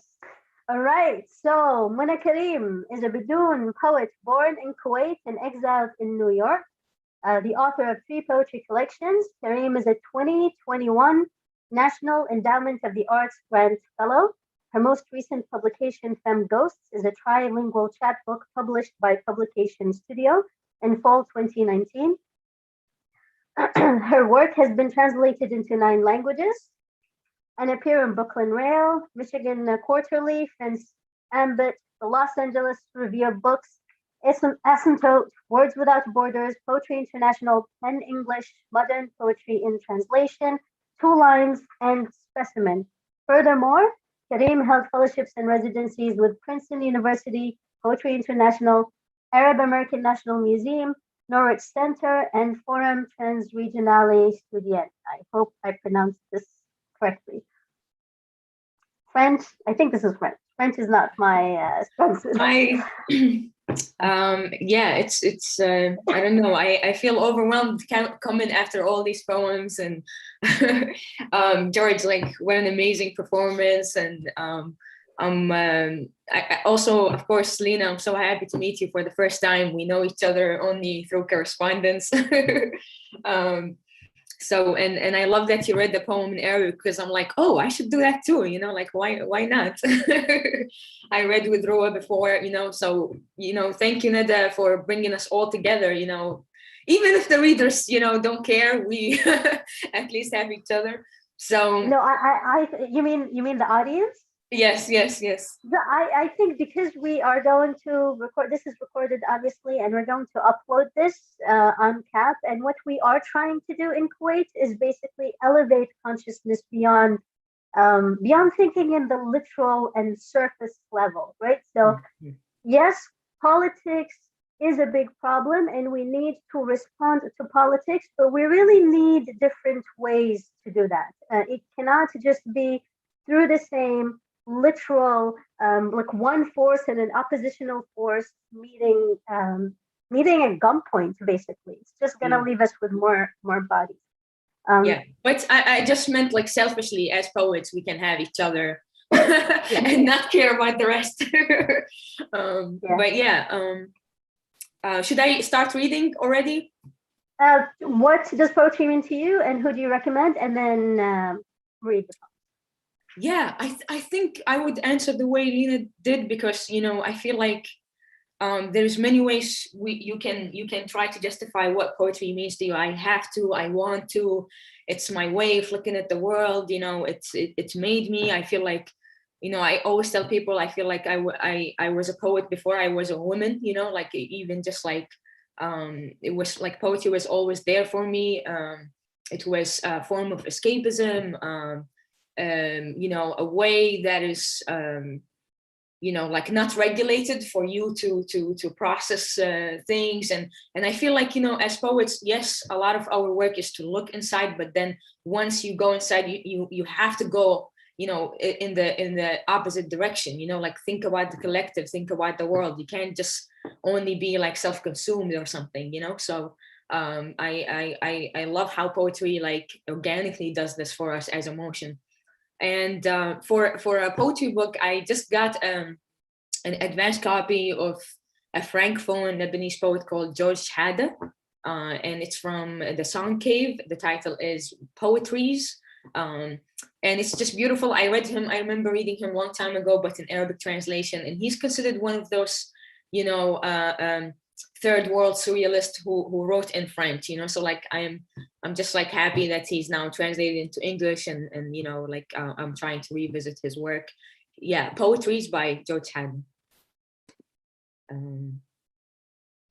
So I wanted to read two poems that appeared in Michigan Quarterly, and two poems that I haven't published yet, and then end with an Arabic poem. All my poems are really short, and let's take it from there. Family Tree. Instead of accepting their new life as flowers in the desert, my grandparents settle in my soul. They bring me luck, not that of gold, but of warriors who, despite a tribal truce, took vengeance for the dead. Like animals, my grandparents live in fables. One of them brings balls to their knees, another crosses borders, chasing after the shadow of his father's killer, as nations came to birth, then grew too tired to kill.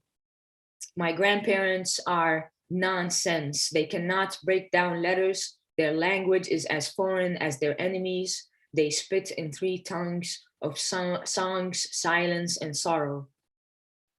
Until the age of 30, my grandma did not learn how to pray. She looks up to the sky and blinks twice with her palms open into a pigeon. Before sleep, my grandparents kiss their kids after kissing their goats. They yell at them, "Come close, watch out for the wolves." My grandparents are my Don Quixotes. They feud for entertainment, write poems before and after they murder their cousins. Till now, the British recall an evil tree that shot their soldiers of my grandparents' rifles. The tree was made. Gold sets destinies. Warriors change them. When I mumble, it's because my lips are still too young for their voices. When I sing, it's because they're feeling free, but not necessarily happy. Thank you. This next one, genetics. Can't trust people who don't like oranges.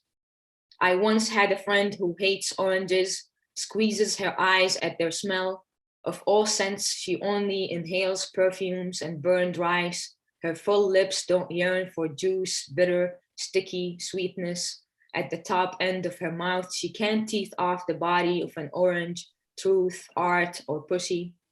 I too had produce to hate on. The days when my family still ate seated on the floor, the women like Buddhas, the men half cross-legged, ready to perform exorcism on the head of a goat fresh off the halal guillotine, sitting centered in the rice, a betrayed king full of pride. With the back of my hand, I push him aside, the tip of my fingers sorting away fragmented onions.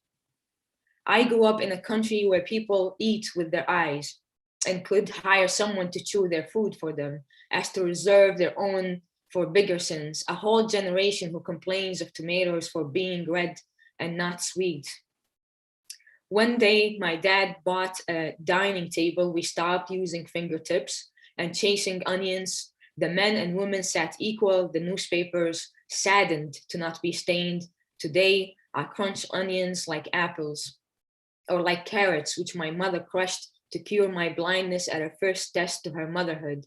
She asked the doctor, "Is it true the carrots help?" He nodded, because in his peasant mind, this was a good joke about kids being donkeys and mothers being spirits.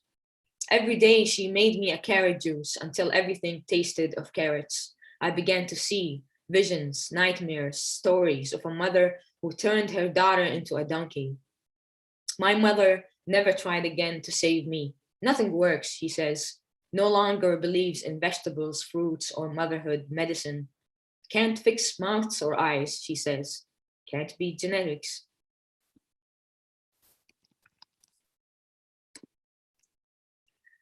Okay. So there is this poem. Okay, it's called At the JFK Back Room, aka the Minorities Room. I think some of us are familiar with the experiences of the airport backrooms, and yeah, the title explains itself, I feel. How can we, being here, enter, exit, being there? We, the grim clowns of destiny, more embossed by journey than destination, sit perplexed on cold legless chairs, stacked up, linear firm, soldiers, watching oneself, our bags gutted at the crooked mouths of Irishmen, Caribbean men, Italian men, Chinese men, who make one strong nation. We pray at the officer's altar for our lives to outlast, to outplay an empire. We kiss on God's ears to make them deaf, to burn their eyes, to damage their files. Ignore the rainbow of brown and black men who seem to upset both their women and the males of whiteness. All I can see of my next seat neighbor is his old trembling knees, eliminating through the white dress a waving flag. Nothing more irregular now than to breathe, to swallow, lay down jaws, let words and pride slip south. Straggling, we come forward to the start line, and the end line are one. The enemy is before us immortal. The friends behind don't matter. There is only one Russian among us to sprinkle the room as random. Gut sprawling, touching core to core. The fingers in four directions jittering. In them we hide the old maps. Yeah, I have a lot of airport poems, and they don't seem to run out. Nebraska. This one is more, for those of us who experience like the nightmares of immigration in the US. It's been a long night tonight. I have sent in my application for a sleep permit hours ago, I-444. I got a notification it is being processed at the Nebraska Center for Insomniac Aliens. They first returned it saying I checked the wrong application type in my answer to question F2. They even returned the check voided. I've put on my nightly dress 13 times, trying to trick my body into tricking this 24/7 capitalist cycle into pausing. I refiled my application. this time ticking the right choice. I folded the clouds into paper planes. I waited for the rain to come in my mouth. I counted all the sheep in this nation. Maybe I licked the wrong stab. Maybe the postman is still at the trap house. Or maybe they don't speak English in Nebraska.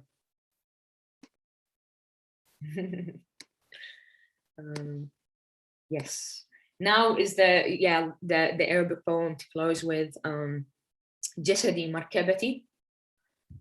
جسدي مركبتي أقوده مثل مراهق مستهتر يصطدم بالآخرين بالأرصفة، يجتاز الإشارة الحمراء في الثانية الأخيرة فيهز شرطي الموت رأسه. أحيانا أفقد ملامحا أو خصلة أو عضوا ولا أجد قطع غيار في السكراب. خسرت شفاهي الفضية وقلبي المغطى بالشحوم، وخسرت قبعتي المتحركة ثم يدي اليسرى التي أرى من خلالها الآخرين. مثل رجل كندي في أيام الاثنين أشغله بهدوء وأجرف الثلج من حوله، أدعه يسخن ويصحصح، يستعيد حواسه، فلا سيارة تنهض من السرير مستعدة لمواجهة الشارع. في الغرفة أدعها تحوم، كلما اختنقت الفكرة تخدش أظافرها المهملة خشب الأرض بانتظار اللغة تخرج والغصة تزول. ما الذي علي فعله بمركبتي هذه؟ لا يمكنني ركنها وهجرها في أي مكان. حين أذهب للتسوق تحطم عجلاتي السيراميك اللامع، وحين أنزل إلى البحر تنغرس في الرمال. صغيرة وسمراء ومحطمة، زجاجها سجل الريح وصوتها يتداعى في ساعة الزحام. Thank you. Thank you so much, Mona. I was very happy when you read the Nebraska poem and JFK. I heard you perform the poem or read the poem, and I read JFK and I felt like I really wanted you to share them. So I'm really happy that you did.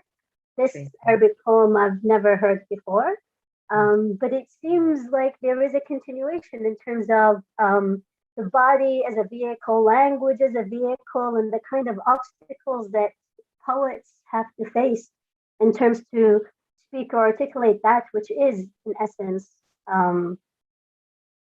indescribable. Thank you, Nada. Yeah, and I'm so happy with all the comments. Like the chat is so on fire. Alhamdulillah. All right, so who has to leave at the 2-hour mark? All right, because AJ is not here, she sent us a video. We will go to Farah Rugayan, and then we'll just repost the video that AJ sent us after the 2-hour mark. So all of our poets will still be able to see it when it is posted on YouTube. All right, so Farah Rugayan is a performance poet, lawyer, and mental health advocate, lover of the mystical. She dances with your energy and turns your reality into a poem. You'll find her slaying cases in court in the morning, then wrapped up in her poems at night. Farah is known for taking up the challenge of writing freestyle instant poems at many events that have gained success over the past 5 years. She published her first poetry book titled Hi, I'll Love You Anyway in March 2017. Since then, Farah has performed on stages globally, starting at Flow Vortex in London, followed by the Bowery Poetry in New York, and most recently at a competition at the Arab-German Young Academy of Humanities and Sciences, Berlin, where she won first place. Please welcome Farah Rugayan. Hello. Hi, Nada. Hi, everyone. Everyone's performances and reading was just, almost everyone made me cry. Thank you. So, Farah, you can let us know what poetry means to you and who do you recommend, and then read your poem. okay. I'm not sure what poetry means to me, but I think poetry stabilizes me, or poetry is like my medicine to staying sane. I usually write poems that don't make sense to me. And only after a while, when I look back and read them, everything kind of makes sense in retrospect. I kind of have like a closer look into like, let's say, my psychology, or just like my feelings, or how I was viewing the world or everything around me. And it's also my way to connect to others. Ironically, I love a direct communication, but I use poetic expressions to connect. So my first poem. Who do you recommend? I recommend. I was struggling because I haven't been reading lately. Right. But I do recommend Maggie Nelson, Bluets. I've been really intrigued by the color blue recently for many reasons. It's been like a catalyst for my heart, and wow, you should read the book. My first poem is called Psychosis. There's a video on YouTube that I collaborated with Vlad, a director from all over the world. You should check it out, and here it goes. I'm a soul in a human vessel, insane. Greetings.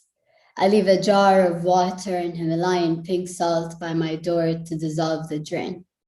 This morning, I slept with a glass of still water beside my bed. It kept my dreams. I woke up tracing you after 5 hours of kissing. I trust this madness finds you well. My voice was like sandpaper on my throat. My words would not articulate, only on paper. Irrepressible dance pulls me towards you. I almost wept a lake on fire. Ran 5 minutes before you left. Doses coupled with insidious withdrawals, possession, addiction, your soul, her soul, our soul. And you touch me. You gently push my window. Meaningless. My ego and eros are at war. Avant-garde has its origins in military cuts. I put my poems first in line. I pulled so hard to hear you say, stab me, wet and meaningful 60 seconds to hurt and heal you. I am inflicted by desire. Condolences on your sleep and gains. I trust this madness finds you well. My few friends are concerned, and now I started reading my poetry backwards. There's a beam that blinds them. What is the state of unity and separation? I quit questioning. Nothing less than light. You see me bodiless. I kneel and surrender into my power. I understand now death. I finally surrender and not die, just like in my dreams when I swing to a tip of the knife and I give in, painful, painless. My therapist has no objection. God muted her mouth without hands. I offer you her soul. Listen. Don't just love me to my timid moons. I dare you to love me to my sun, to my madness, to my brightest fire, to my burning cores, to fearlessness, to melting points, to midday melancholy, to find the peace at my dawns, to understand my shine, to joy because I smile in sadness too, to see depression struggling in my impassive yellows, to discover shadows and brightness, not for safety, but to my explosive truths, to infinity lux and vivid dreams, to an abundance of melatonin, to chaos creating order when I don't know sleep, when I stutter in heat, but I say it clearly, to sweat, to tears, to the lack of water bodies, but to gain energy for your waters, to understand existence in evaporation too. I dare you to be so close and erase the meaning of disappearance, to put the bravery in love, to call madness gorgeous and kiss me. When I woke with the night spill still sedating my hype and fire half-eyed to the whole of her, she said, I'm softest and sipped. My medication doesn't intoxicate her, whatever. My polar, she rides, manic and jittery. She dances, and when I'm unhurried, she waits. She tells me to go slow. Time is all mine. I don't check my spelling, my coffee stains are an art, and if I crave a cut, she lets me carve gently on the surface. I speak, she trusts, I heal, she heals. Celestial, she found me in the space of the present, and I accept the gift of God. I want to live my life more profoundly because you exist, and on this dimension, I will complement your being by shifting and becoming. I will nurture your nature, and when it's final, you will be my heaven.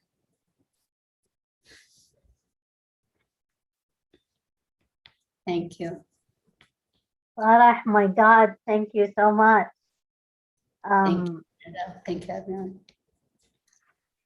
My second poem was written in separate intervals and then was like combined into one piece. I wrote it at the time that I got invited to perform in Berlin, and it was last year, January, and it really felt like the world was gonna go just downhill. I was anxious actually to get on that plane, to head there, because something inside me was telling me that it's gonna get pretty dark after then. And then COVID happened, and there were the woods were burning in Australia, Lebanon was going through the revolution. Nothing felt safe, but here's my poem. Softly say yes to your truth. Yes to your many roses, yes to your scent that levitates, yes to your thorns, yes to the evolution of soft souls, softer to softest. They're not in my stomach, the 3 butterflies that died, and I'm just crazy. I feed off of nonsense, so pass me your questions. I'm more into nothing, just the spinning, spinning moon that's always distant and timingly present with an indefinite presence. My brain naturally divides pros, cons, hero, con, villain, human, and gets lost in the in-betweens. I woke up to fires raging in the woods, the trees wailing in red. I hear their SOS, and the world is just reposting on Instagram. The sky is crying in pain and the sea levels are rising. Mother Earth is depressed, sinking in Venice and neglect. I'm sure she wanders like a lonely soul. How can this many friends occupy my space and I still feel this empty? You see, Mother Earth and I are the same sometimes. Sometimes I sit in a room full of people and I float in a vortex going and no one notices. One Monday, I got the news that my sensitive friend killed himself. I could hear him say, everything got too much. Last week, Australia's woods were saying, this is all too much. I woke up to the world already set on fire, to war threats, to my friends still revolting in Lebanon, to corruption chewing up hope. I pressed my cheeks to my pillow and found a moment of comfort in my closing eyes.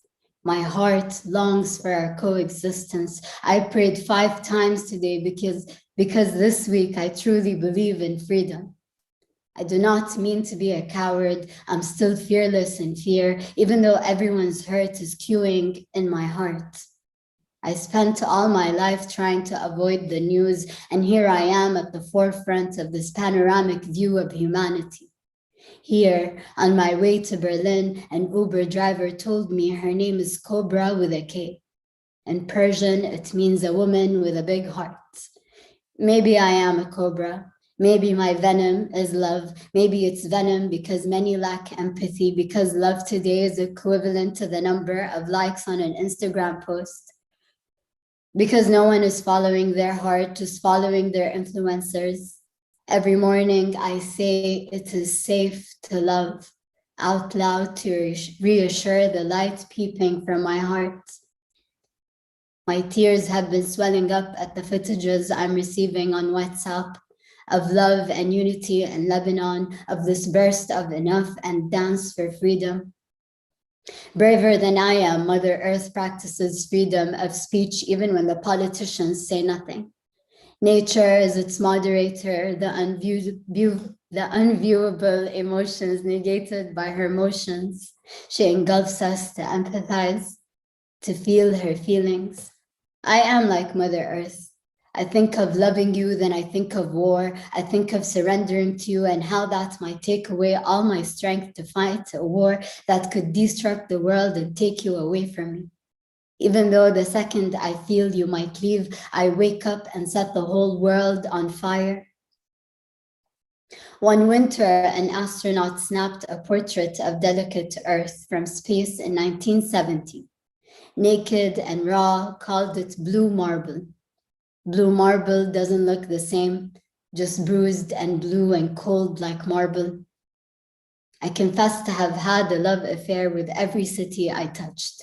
Wind for feather fingers brushing against my skin, I get soaked in all of my truth and make an identity out of its roots. Out of its roots, all the plants become my friends. I carry the strangers' names with me.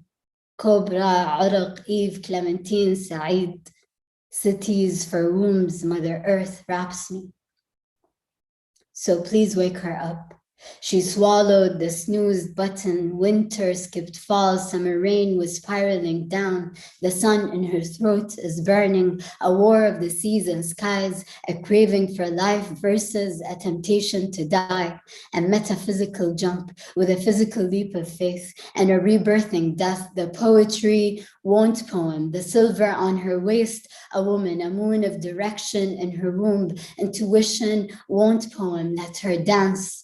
Let the poem see our sky, allow the decision choosing life, forgiving the traces, stretching the deserts. I am with you in spirit. What a feeling, inviting the you beside me, still inside of me in spirit. Ode to this poetry, to my inner tree. Rose bass notes in the folds of my neck. Yes to my thorns. Yes to the evolution of soft souls, softer to softest. Ode to my poetry, this epitome of me. And when it's time and my soul ascends, put a rose on my mouth. One day is today. I am here to stay. As vulnerable as a tear to a smile, as honest as my true mirror reflections, you are with me in spirit. I understand the duality of you and I here in spirit. You move across my true reflection, not my shadow, but the smile when I smile, and in private earth corners, I hurt where it hurts you the most. I am here today. Day one of the rebirth, choosing life and ascending today. The sky is clear, the cloud jumped into the ocean, and we journey as two souls across the deserts. Today, we decide to love and stay. Thank you. Oh my God, Salah, I think you made everyone on this feed cry. Thank you. Thank you. And friends, if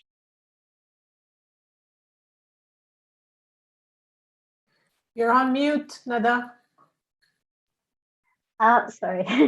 I want to thank our poets. Thank you so much for coming. We still have one more to play, but AJ Saleh is not here, and some of our poets have to leave right now. So for the poets on this feed, thank you so much. On behalf of CAP, I want to thank you. You have breathed life and death and incarnation and love and anger and envy into me, but so much love and healing and heart. Thank you so much.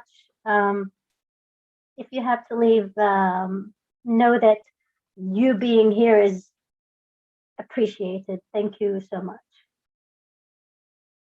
All right. Everyone else watching us on YouTube, please welcome in virtual spirit AJ Saleh, a Palestinian American poet living between Chicago and Kuwait. Their work is based heavily on community organization and activism and pulling from identity and the experience it comes with.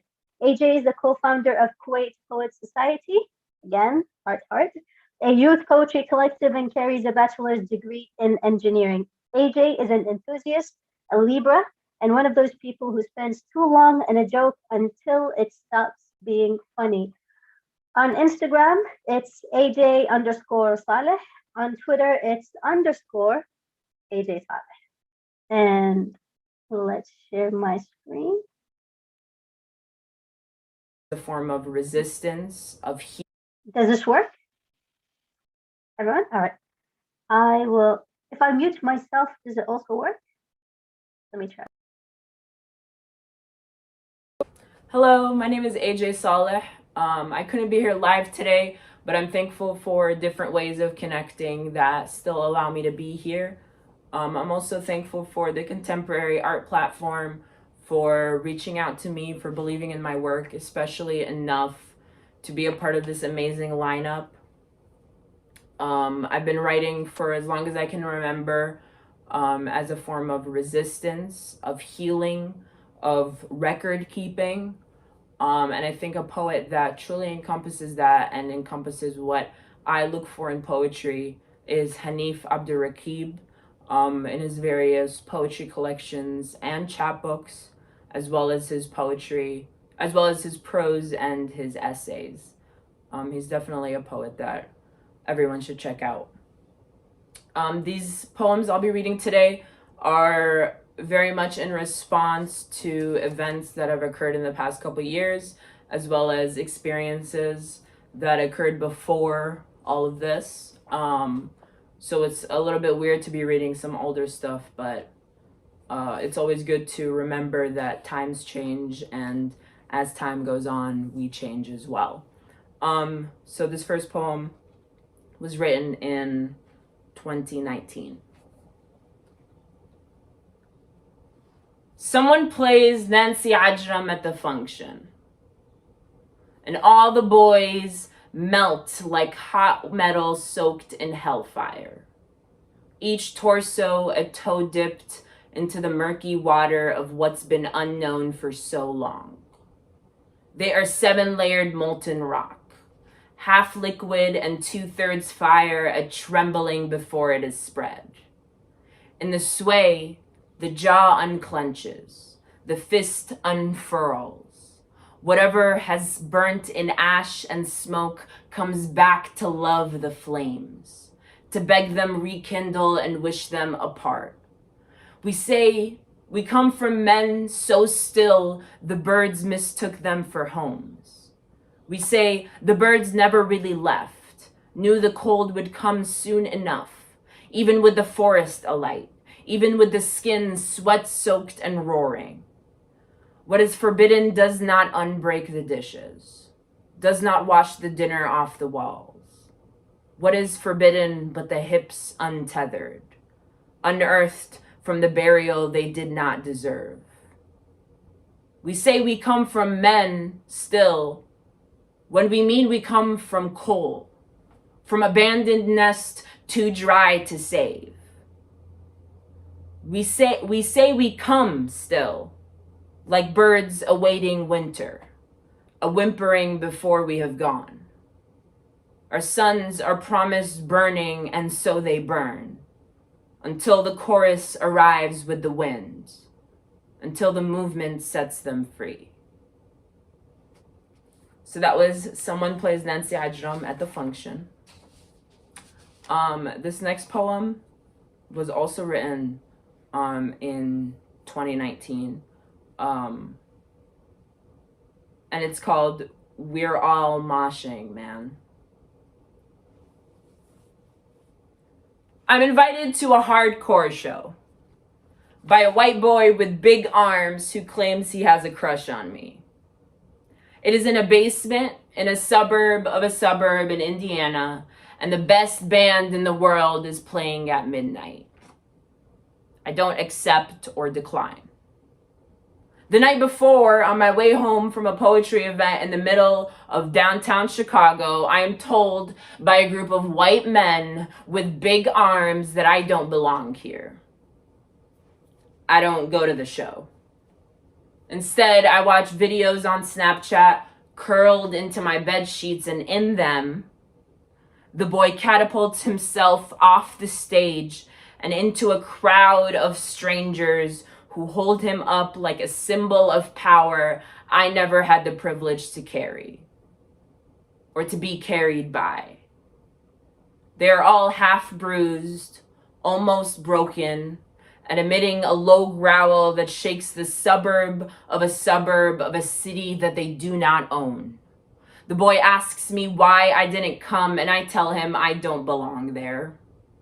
That I cannot walk into a room and claim violence as a culture with people who are violent with my culture. He says we're not actually trying to hurt anyone. That is just a release in the form of an explosion, and sometimes people get caught in the debris. It's just collateral. You'd understand if you knew what we were singing about, but I get it. I would make melody of my rage if I knew someone would be listening. I've always been half bruised, almost broken, always emitting a low growl that doesn't shake anything but the dust off their shoulders. So they say rockets, they say rightful owners, they say if I don't steal it, someone else will. And where is this basement war zone now? Where is our space to explode? To create debris instead of being struck by it. The same boy tells me that sometimes my anger goes a little too far. That I shouldn't have such strong feelings about something that doesn't directly affect me or my family anymore. Don't go into the mosh pit unless you are ready for chaos. This country will have you come out bleeding. Every morning I catapult myself off the stage and into the arms of an America I know damn well will not hold me up. But I come in, kicking and screaming with nothing left to lose. So this was We're All Moshing Man. It's very strange reading these poems to an empty room. But again, I'm very thankful for ways to connect that still allow us to share poetry, to share this record keeping that we are honestly all a part of. These next two poems are very much in response to each other, practically one long poem. The first was written in 2018, the second in 2021, just a couple days ago. Mama says, thank God we didn't lose anyone this summer. When we were kids, this heat brought news of the dead like mangled storks who'd forgotten how to give. One year we lost our neighbor, then his kid, then my uncle. So maybe summer has always been about the sweat on our faces. Maybe being called in for lunch is just another way of saying there is not much time left to enjoy this food. Before it is cold, before we are too, before another knock on the door forces the prayers we memorize too early. Thank God I can feel a breeze. Thank God the pavements are only stained with iced tea and chalk before it is washed away. I hope you never know the feeling of melted ice cream at a funeral. I hope it only comes in the winter, when the sun finally remembers what it's like to be dimming and pities us enough not to beam. Thank God we are still here. Thank God you have come in. Eat, Habibti. Eat while it is still warm. And then 2021.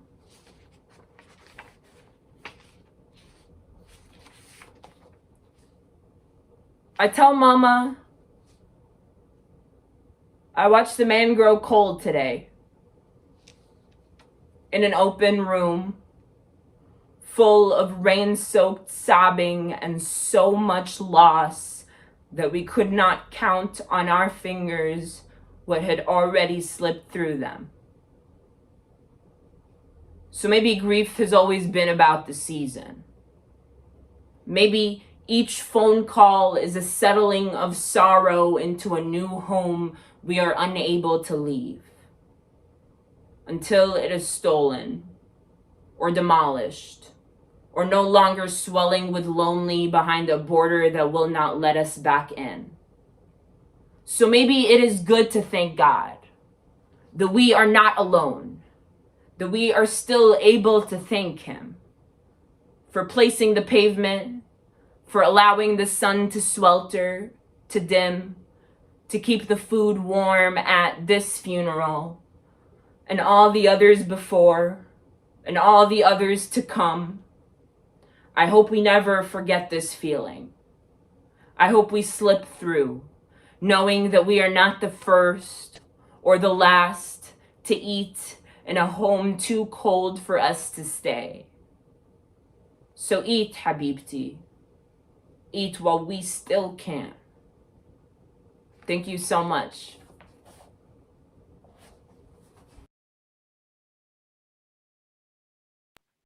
Oh my God. AJ has a way with words, and